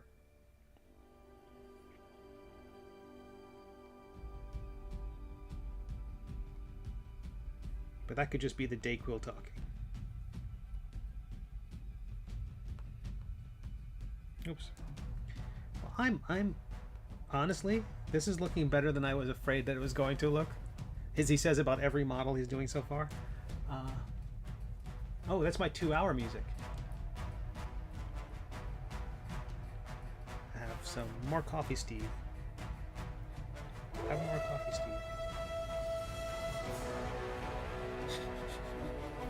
Steve. Music. Bless it, it's fantastic. Alright, you lovely people. I'm gonna take a quick break, sharpen my sword as this music demands, and I will see everybody back here in 5 minutes. Enjoy the art show we're about to see here, a slideshow. Again, it was updated like 2 weeks ago to include a few more pieces. If you'd like to submit some artwork, send it my way, tag me in social media, post it to the Discord. And include your socials, and I will be sure to include them on the graphic. Okay, where are we? Here we go. I'll see you in 5.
Hello, lovely people.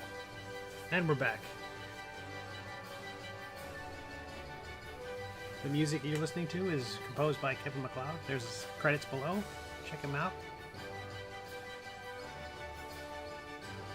All his work is Creator Commons License 0, so it is available for anybody to use in any capacity. You just gotta make sure you give the man credit. And he deserves credit. We are returning to our work on Waddlebottom, the Lord of All Ducks, from the webcomic The Middle Age, which I write and draw.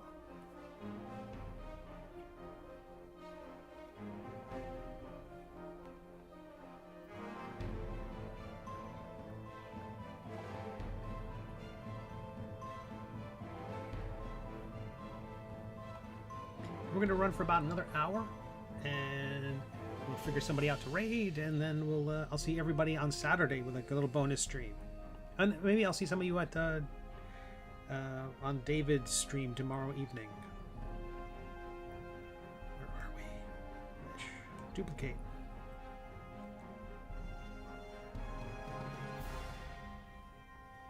If you were here on Tuesday when I started this figure, my first thought was, can I create the wing without creating... I mean, I'm not going to create all the feathers. That would be crazy.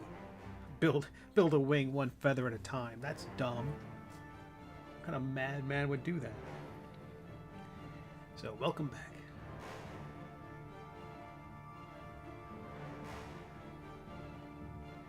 Ooh, that turned out nice.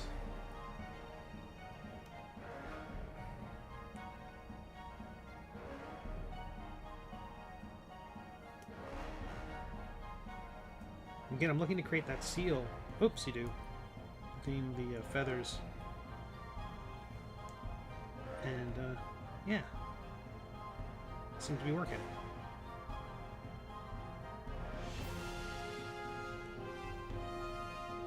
Hey, and that's how you can find me. So on all the whatever platform you're currently watching, whether YouTube or Twitch, that's how you can find me.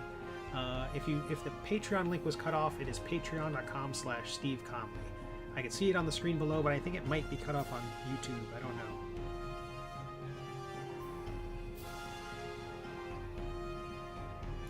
It also might get cut off on different devices, depending on how you're watching. I did open a ticket to become an affiliate again on Twitch, but I have not yet heard back. I think they're letting me stew.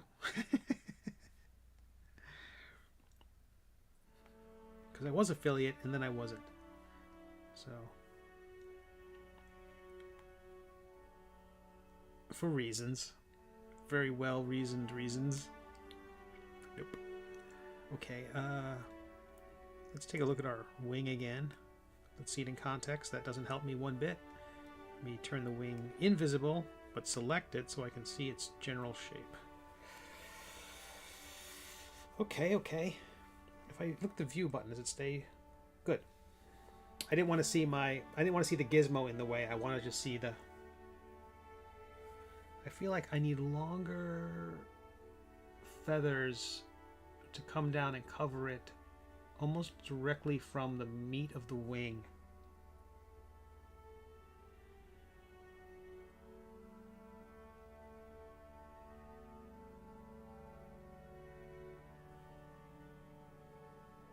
Like that whole thing there needs to be a tighter turn.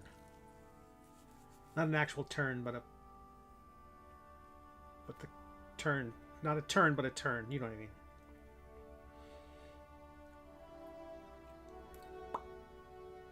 It's aviary humor. It's ornithological humor. It did it again. It did back-to-back spams. Fantastic. Okay. Well, I don't hate that.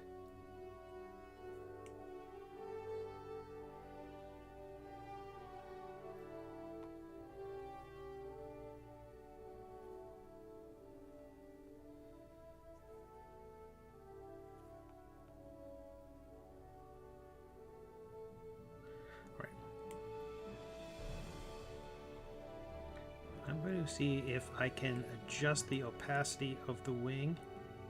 Oh, I got the wrong thing selected. And for some reason, adjusting opacity isn't something that you can undo. Because why would it? Why would it be something you can undo?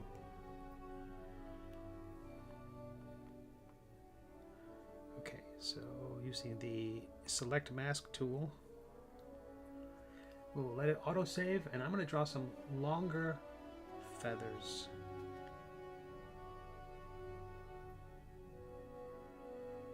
How are they shaped? They're very... No, they do splay out a bit.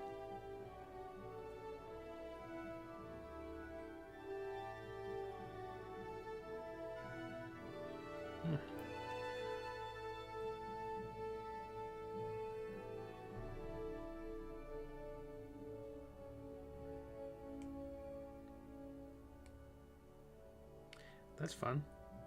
It inherited the opacity of the object that I was extracting it from. Let me select the wing, clear the mask that I drew, turn the wing off, and we'll look at that new mesh we created, and I'll change the opacity back to 100%. So what's interesting is this feather needs to go under that feather. So they kind of cascade down, but they're creating kind of a shingling effect. Almost, if another word for it might be like a feathering. But I think shingling is more appropriate to the topic at hand. Okay.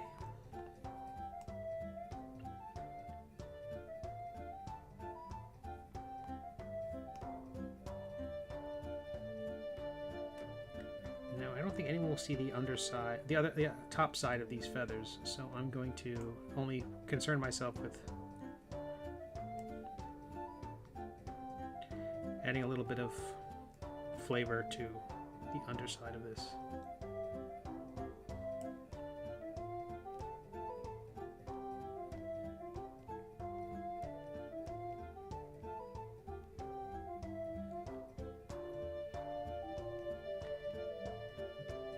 Flavoring our undersides was going to be the title of this episode, but I went with just 3D modeling Waddlebottom and the Lord of all Ducks.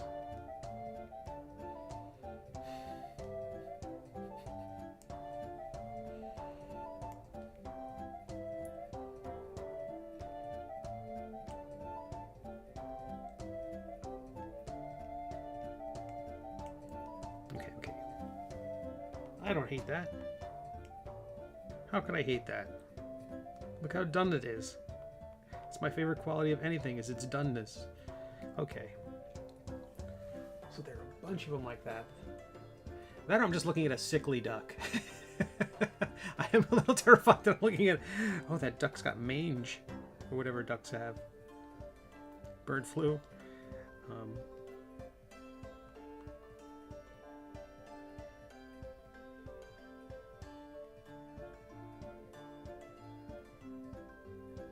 Okay. So these will flare out a little bit more.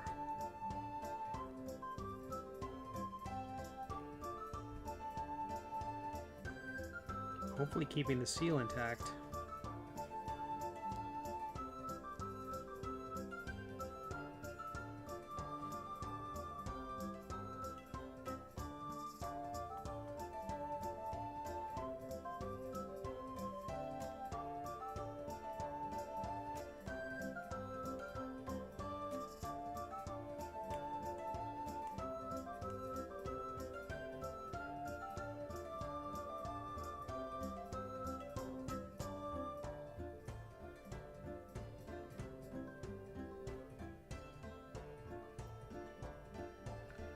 And this one will... Oh, weird. It goes the other way.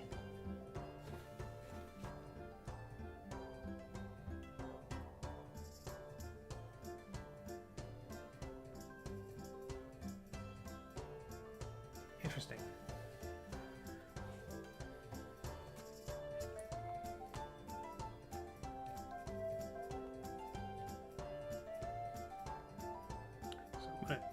Apparently these ones taper and they overlap each other, go in the opposite direction. So it has got more coverage. Pieces are on top as they get closer to the duck's body, whereas on the outside it goes the other way. So they sort of meet in the middle, at least on this row. Let's keep that. Let's do more of that. That way we don't get angry letters from ducks.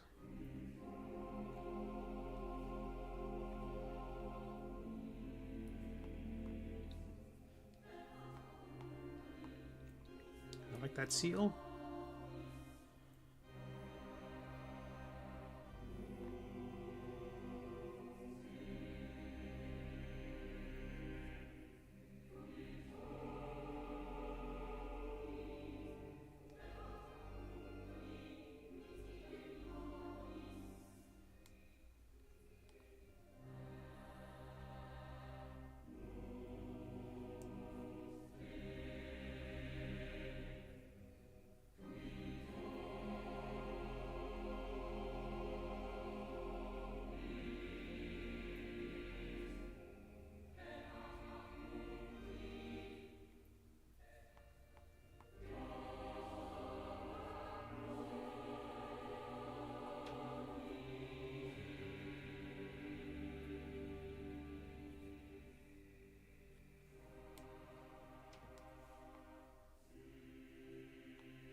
So I've got reference for a bunch of ducks on the other screen over there. So I'm hoping that they.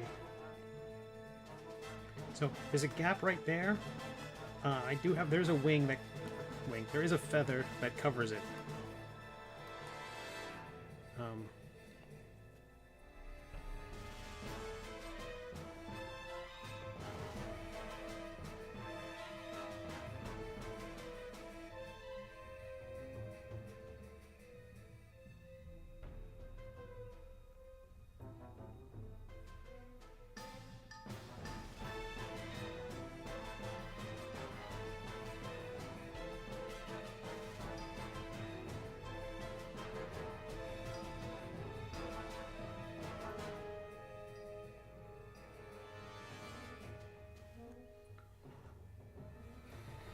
Really cute is that this feather, in a couple of examples, seems to have a little more life to it.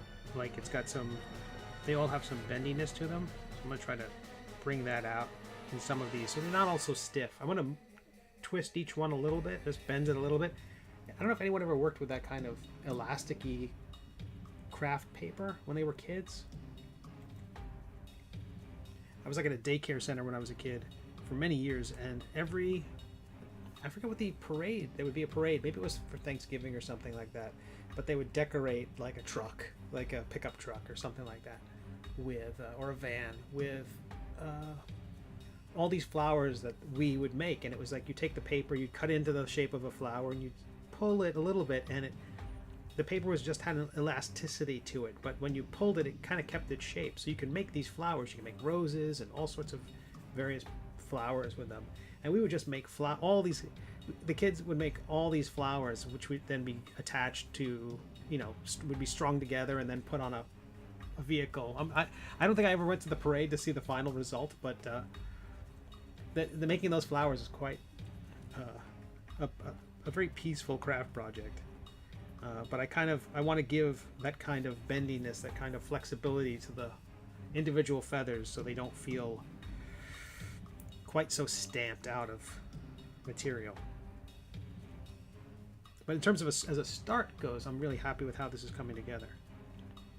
I do think I want to scale some of them just a little bit, though, so at least they automatically are starting from a different point. They're at least different heights and widths and lengths.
I'm just seeing the note DEG that I'm very new to Twitch. It's true.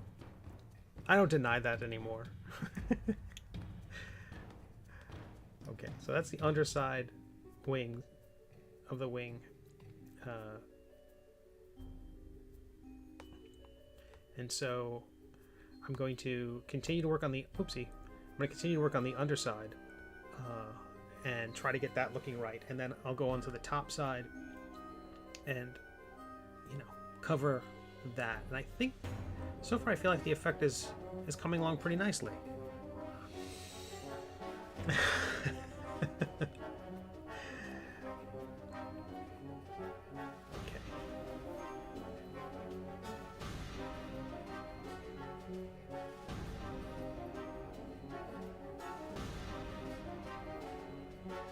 The next bit is just kind of a feathery mess.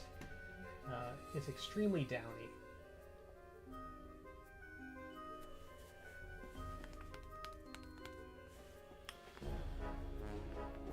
With even kind of a stray, let me undo that. I'm not going to join them all together. I'm going to unjoin, there we go.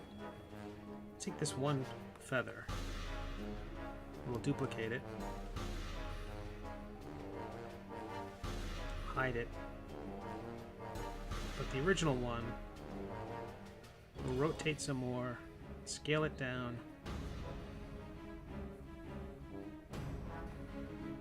Use the solo tool, and we're gonna just bend it a little bit.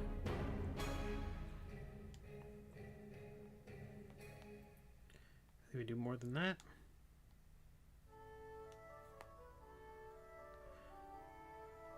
And maybe scale it down a little more. And we'll bring the other one back.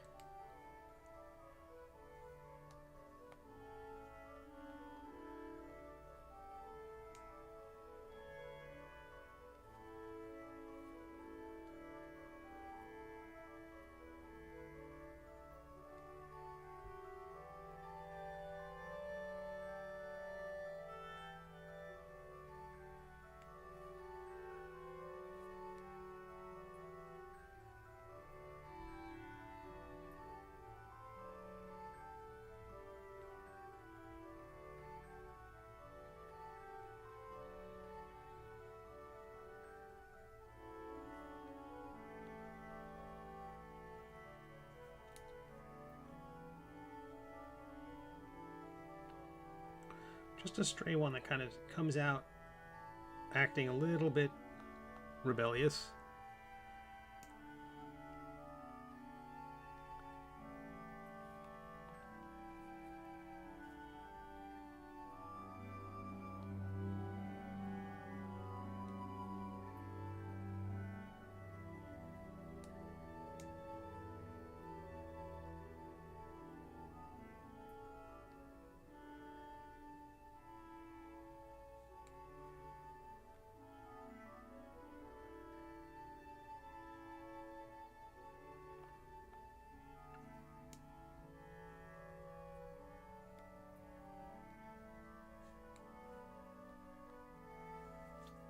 I like that a lot.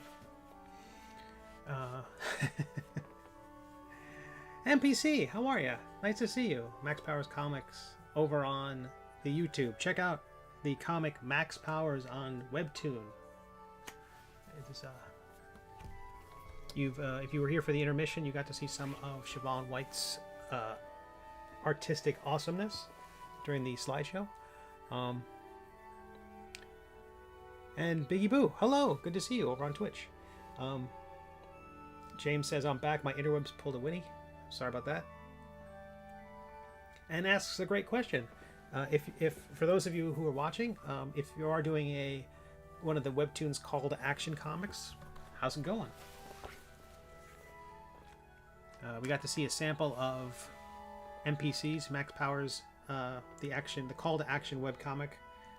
Over on the Discord channel, so if you want to check that out, please do. I'll put the links up here.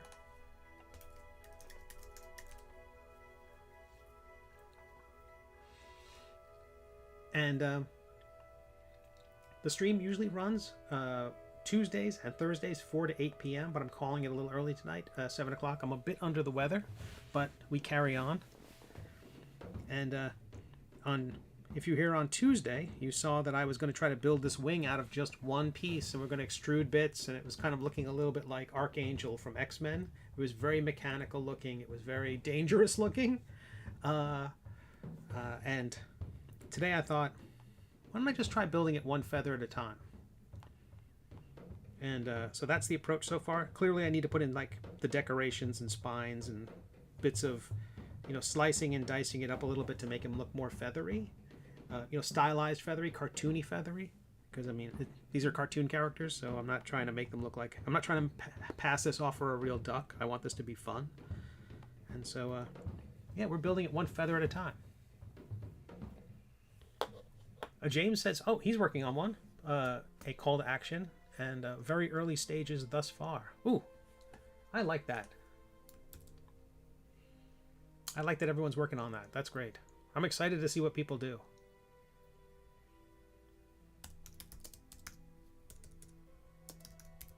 I'm trying to see if I can find one more bit of reference. I do a search for duck wings, and all I get is recipes. Oh, you poor ducks.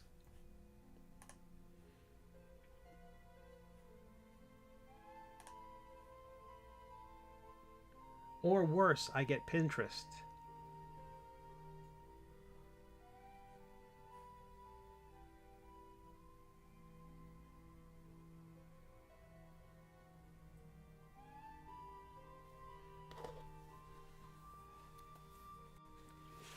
Oh, good. You put it in the Discord. That's fantastic.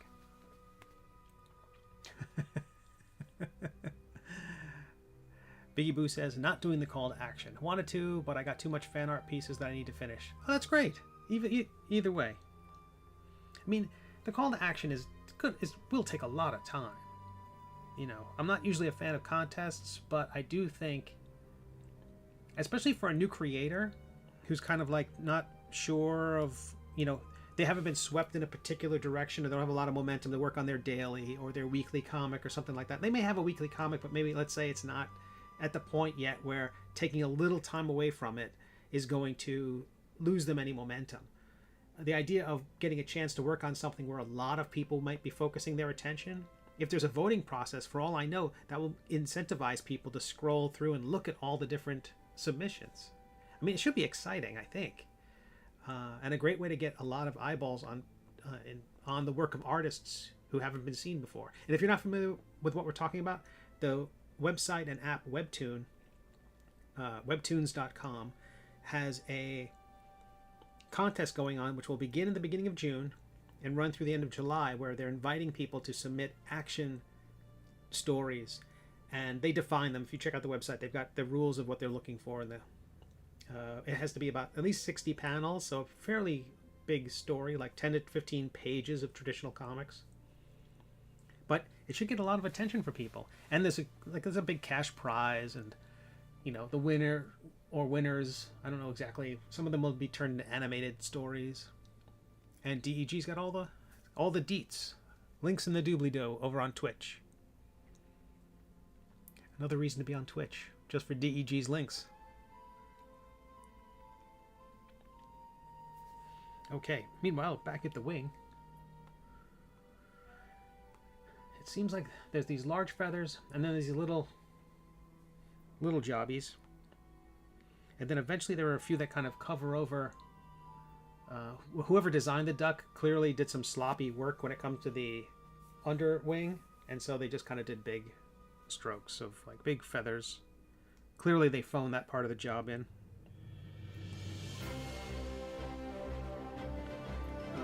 Gizmo. Let's merge those together. Simple merge, get them out of the way.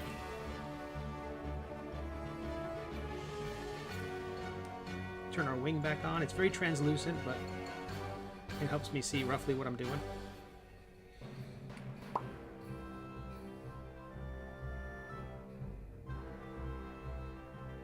So I'm going to do a lot of little feathers.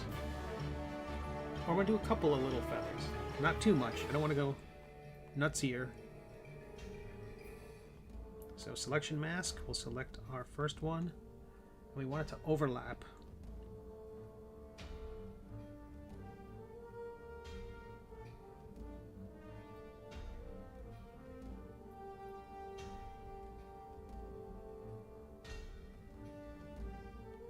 It's hard to see exactly what's happening because of the wing I'm drawing on is translucent. But that seems like a good size. I can have it. A few of those do the trick. I wonder if I need to be building the main wing bit. And I should start tucking these things into it.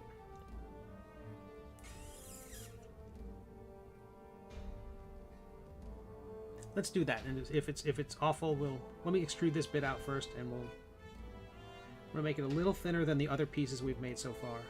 No, that's a bad idea. Let's keep everything chunky. Okay, we'll click this. We will deselect it, and again, because the wing, the piece that I was building was translucent, the thing that I extruded from it was also translucent. It inherited that property, so it's still there. It's just hard to see, but well, tell you what, I'll fix that. Okay, so there it is. We'll worry about that in a moment.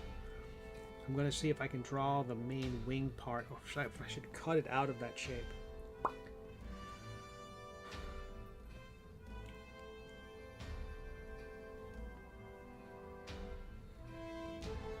I'm going to cut it out of that shape. Because I think if I extrude it out,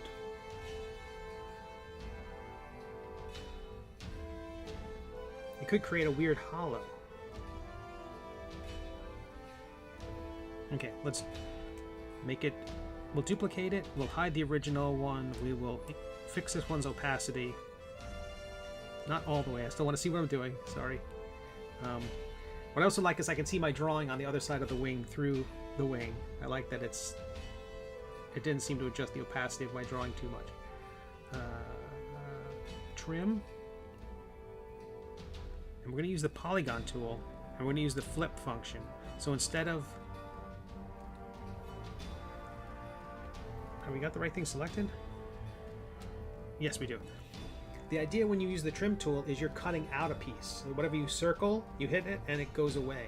In this case, we're doing the inverse of that. We're going to draw our wing shape, carving it. We're basically going to create a stamp that we're going to apply to the wing I've already drawn, and it's going to get rid of everything else.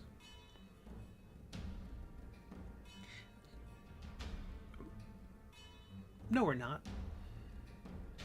I know you said no takebacks, but I'm going to go the other way with this. I'm going to extract, because I think sometimes when I'm trying to draw, even though this thing is translucent, it can be hard to see through sometimes, and I want to make sure I can have a clear shot, a clear view of what I'm doing.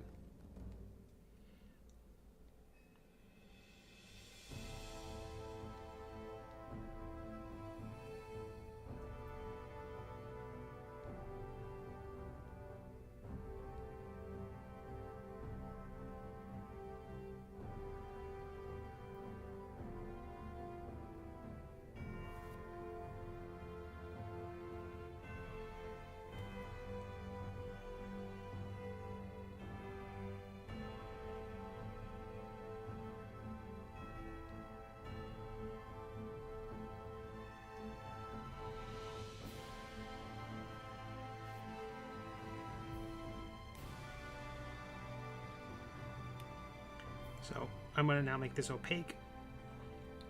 I am going to separate, which will let me select that piece and get rid of it.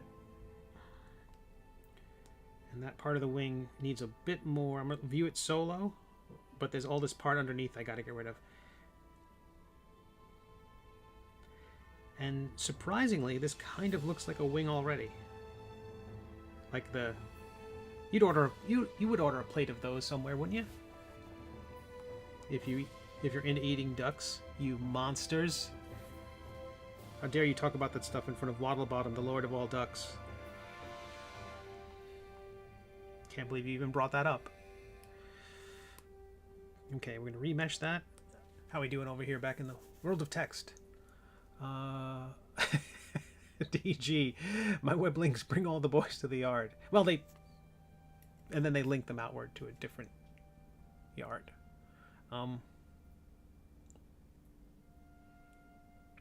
If it's the wrong way, I don't want to be. Oh, this is the medicine I needed today. As I mentioned, I'm a little bit under the weather. Come on. Yep.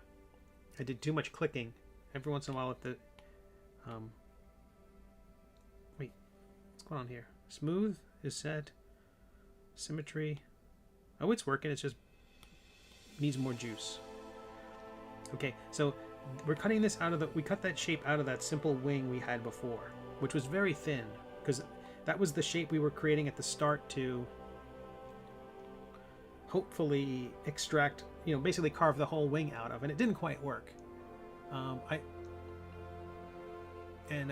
Following up Max Power's comic on YouTube says, I'll put my call to action entry in the Discord when it's done. I can't wait to see it. I cannot wait to see it. And LJ, James, and V are discussing how to prepare ducks. I'm so sorry, your lordship.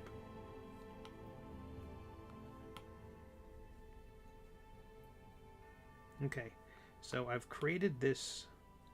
I'm trying to smooth out this shape, because what I'm going to do is I'm going to extract from all of it. I'm going to kind of extrude the whole thing to thicken it up. I think I am. Maybe I'll just build onto it with clay. That's what I'm going to do.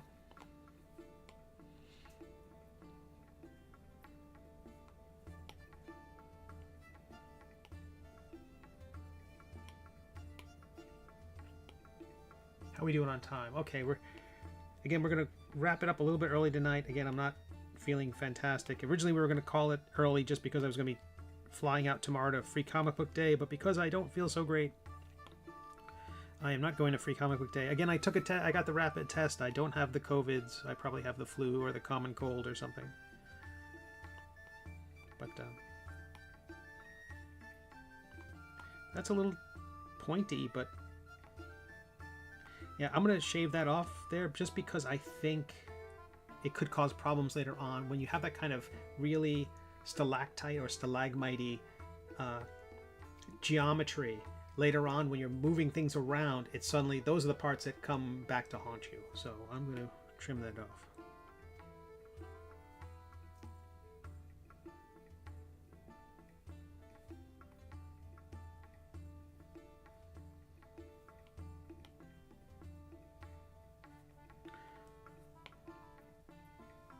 Remesh again.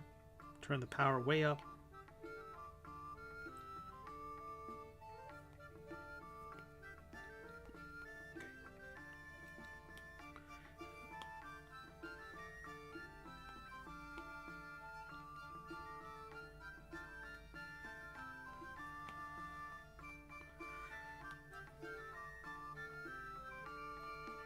Okay, let's build up with a clay tool and a larger-ish brush, medium, kind of a light intensity.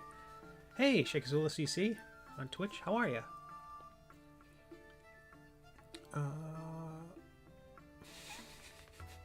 There's still... I'm drawing Waddlebottom. I'm 3D modeling Waddlebottom, the Lord of all ducks, and everyone's talking about how to eat ducks. So,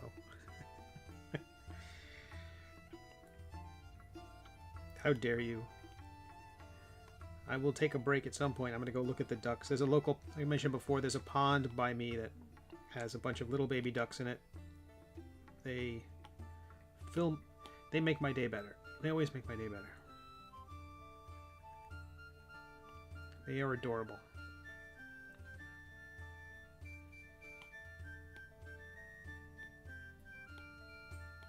Thanks again to everyone who came by the Pencil to Pencil podcast last night. I'm excited to be a new co-host of that.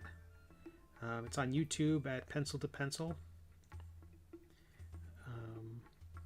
With Mike Manley and Jamar Nicholas. Wonderful cartoonists. Old friends of mine.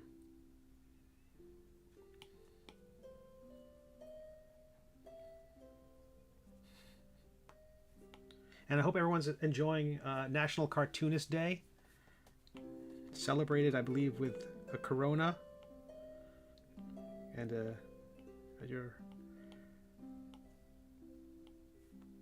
your favorite local pub, local Mexican restaurant. I don't know why they made National Cartoonist Day Cinco de Mayo. I think it says something about how sheltered, how cloistered the comics world is.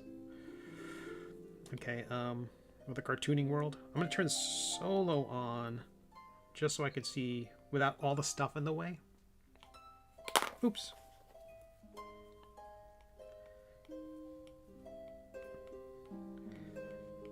It's so funny though, I was looking at duck wings, like I said before, and all I saw was recipes. I'm like, oh no.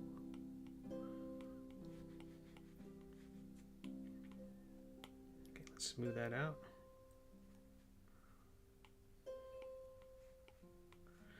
And again, this is supposed to be, again, not super realistic. It's just going to be this chunky shape, but it has to have little feathers on the top of it, kind of cascading down.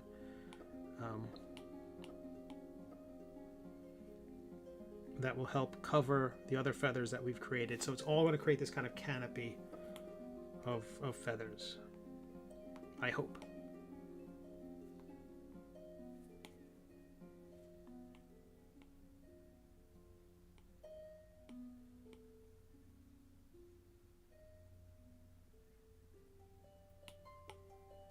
And tomorrow's, again, free comic book day. So if you have a comic book shop in your area, go in there and pick up some comics. Each comic shop usually has their own set of rules, like, you know, 1 per customer or something like that, or 5 per customer, or just, you know, until supplies, you know, while supplies last, that sort of thing.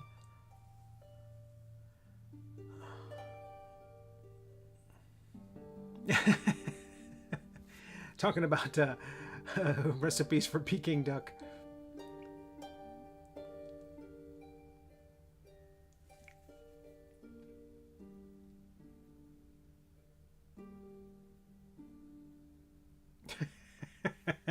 And in addition to recipes, there's also health advice in the in the chat. Okay, all right. So that's our wing. It's clearly off a bit, but getting there. I'm gonna keep building this thing up.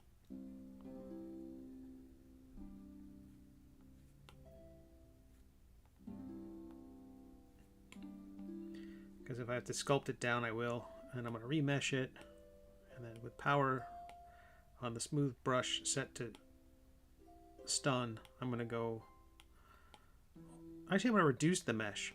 This is a thing that we've done in the past where by reducing the amount of detail in the thing, it makes smoothing it easier because there's just less for it to think about. It's just, you know, suddenly things smooth with a much greater degree of force.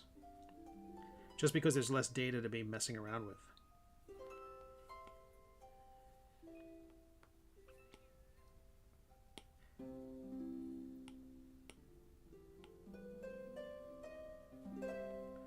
Okay. How are we doing? So that's our wing. Do I hate it? Not yet. The night is young, though.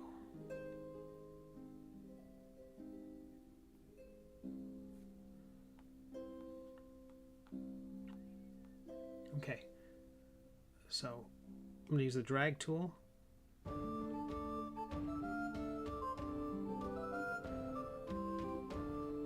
Give that a nice bend.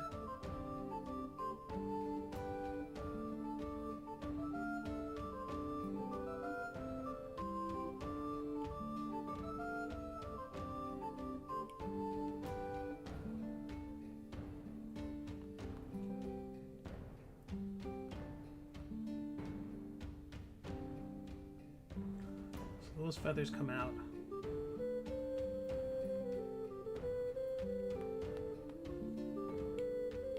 Oops, I still had the smooth set to overkill. Ooh, still so much. I'm gonna remesh it, get us a little more detail in here. There we go. But See how much more by remeshing it with a higher resolution, suddenly it's like way more resistant to smoothing.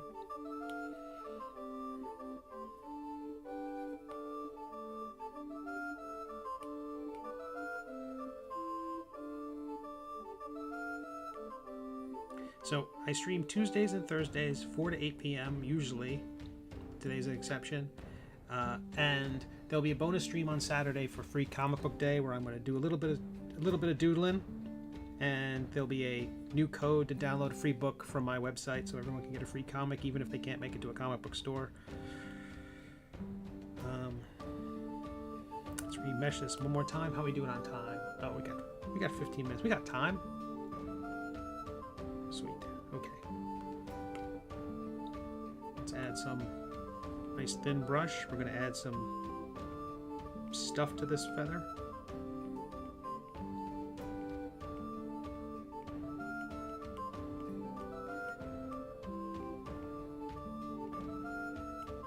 And again, this is a very chunky feather, but it's for a mini. It's going to be turned into one of those little models you see in the bottom corner there, and so any amount, all this detail I'm putting into all this little scribbling I'm putting into it is too much.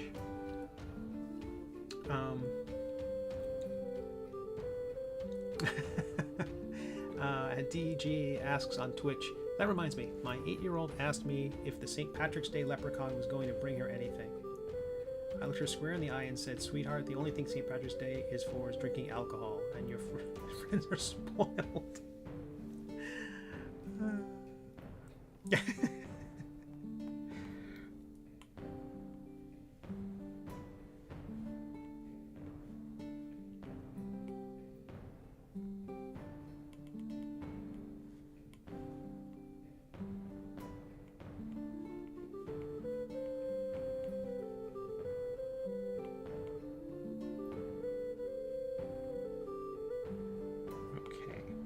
Good.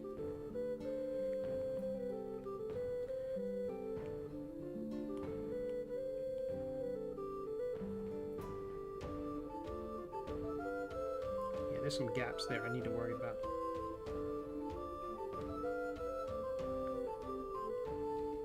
If in the end I have to recreate that wing shape, I will. I mean the kind of chicken wing part of it, because the idea is that we've done the bottom of the wing. We're going to do the top, which is going to be a whole other layer of feathers, and they're going to come together around that wing thing we've just created. But these little feathers need to help cover some of the gaps so that there's no cavities.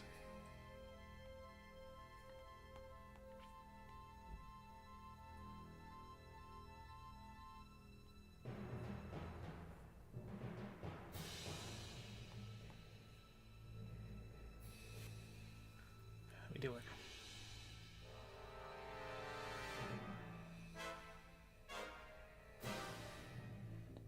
And where is Tashkent, James?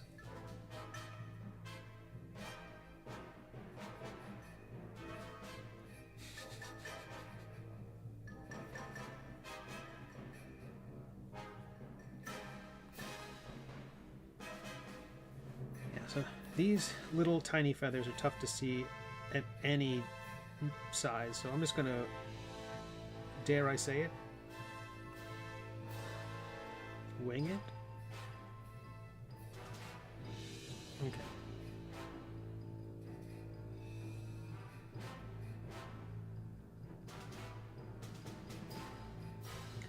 Yep, that seems, again, airtight. That's what I'm looking for there.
Sorry, Biggie.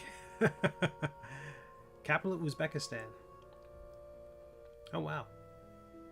No comic book shops there? Gotcha.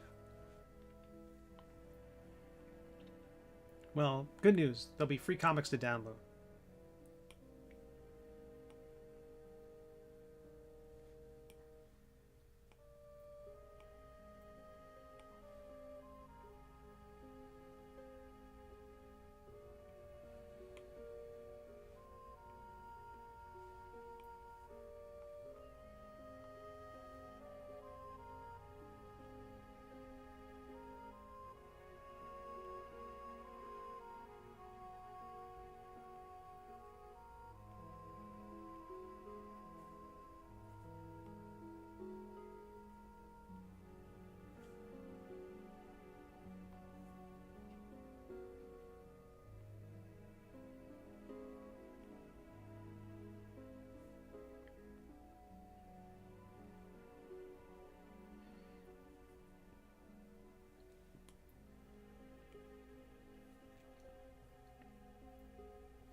How does that look? It's well covered.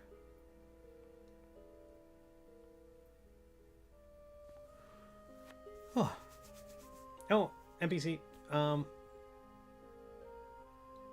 Thanks for stopping by.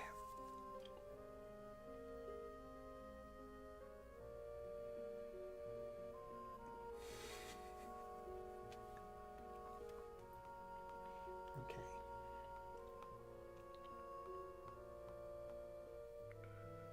I don't see a ton of gaps. You know, there's some right here. You can see right through. I do kind of worry about those.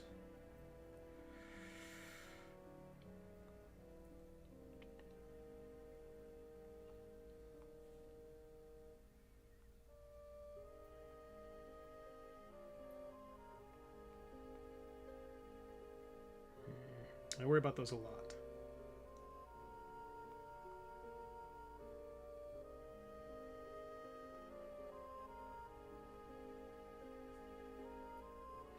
I'm gonna finish the rest of it, and if I have to tweak the outside edge wing, the outer ring of feathers, that outer ring of feathers, if I have to extend those a little bit so they have more coverage, and that they can avoid gaps like the ones we see here. Because even if the top side is full, that still creates a gap, and I have to make sure that those get filled. We talked about maybe extending thickening all the different pieces of them. I mean, that might be an option given how small these individual sections are.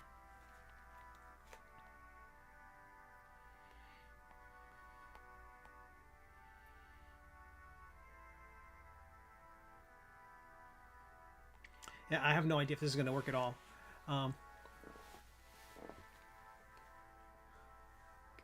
Hey, LJ. Welcome back. But it's about that time, so we're going to have to end it a little bit early tonight. I really apologize for that. I'm going to go take more Dayquil. I hope everybody has a fantastic day. Thank you for being here. Thank you for helping Waddlebottom get a little bit closer to liftoff. And yeah, that's coming along fairly well, I think. I don't hate it yet. I'll try not to tweak it too much off of stream, but I might find myself, you know, middle of the night working on some more of filling in those gaps specifically. I mean, let me hide some of these other bits for a moment and turn off our reference. It really is the gaps in the middle of the wing right there that you see. Those things really bother me and make me worried that it can be built, that it can be printed. These are closer to what I'm looking for, where everything is just sort of connected and solid and just slammed together. I want this to be watertight. And for the most part, it does that. It's just a few sections I need to address. Whether it's just grabbing the piece and stretching it a little bit.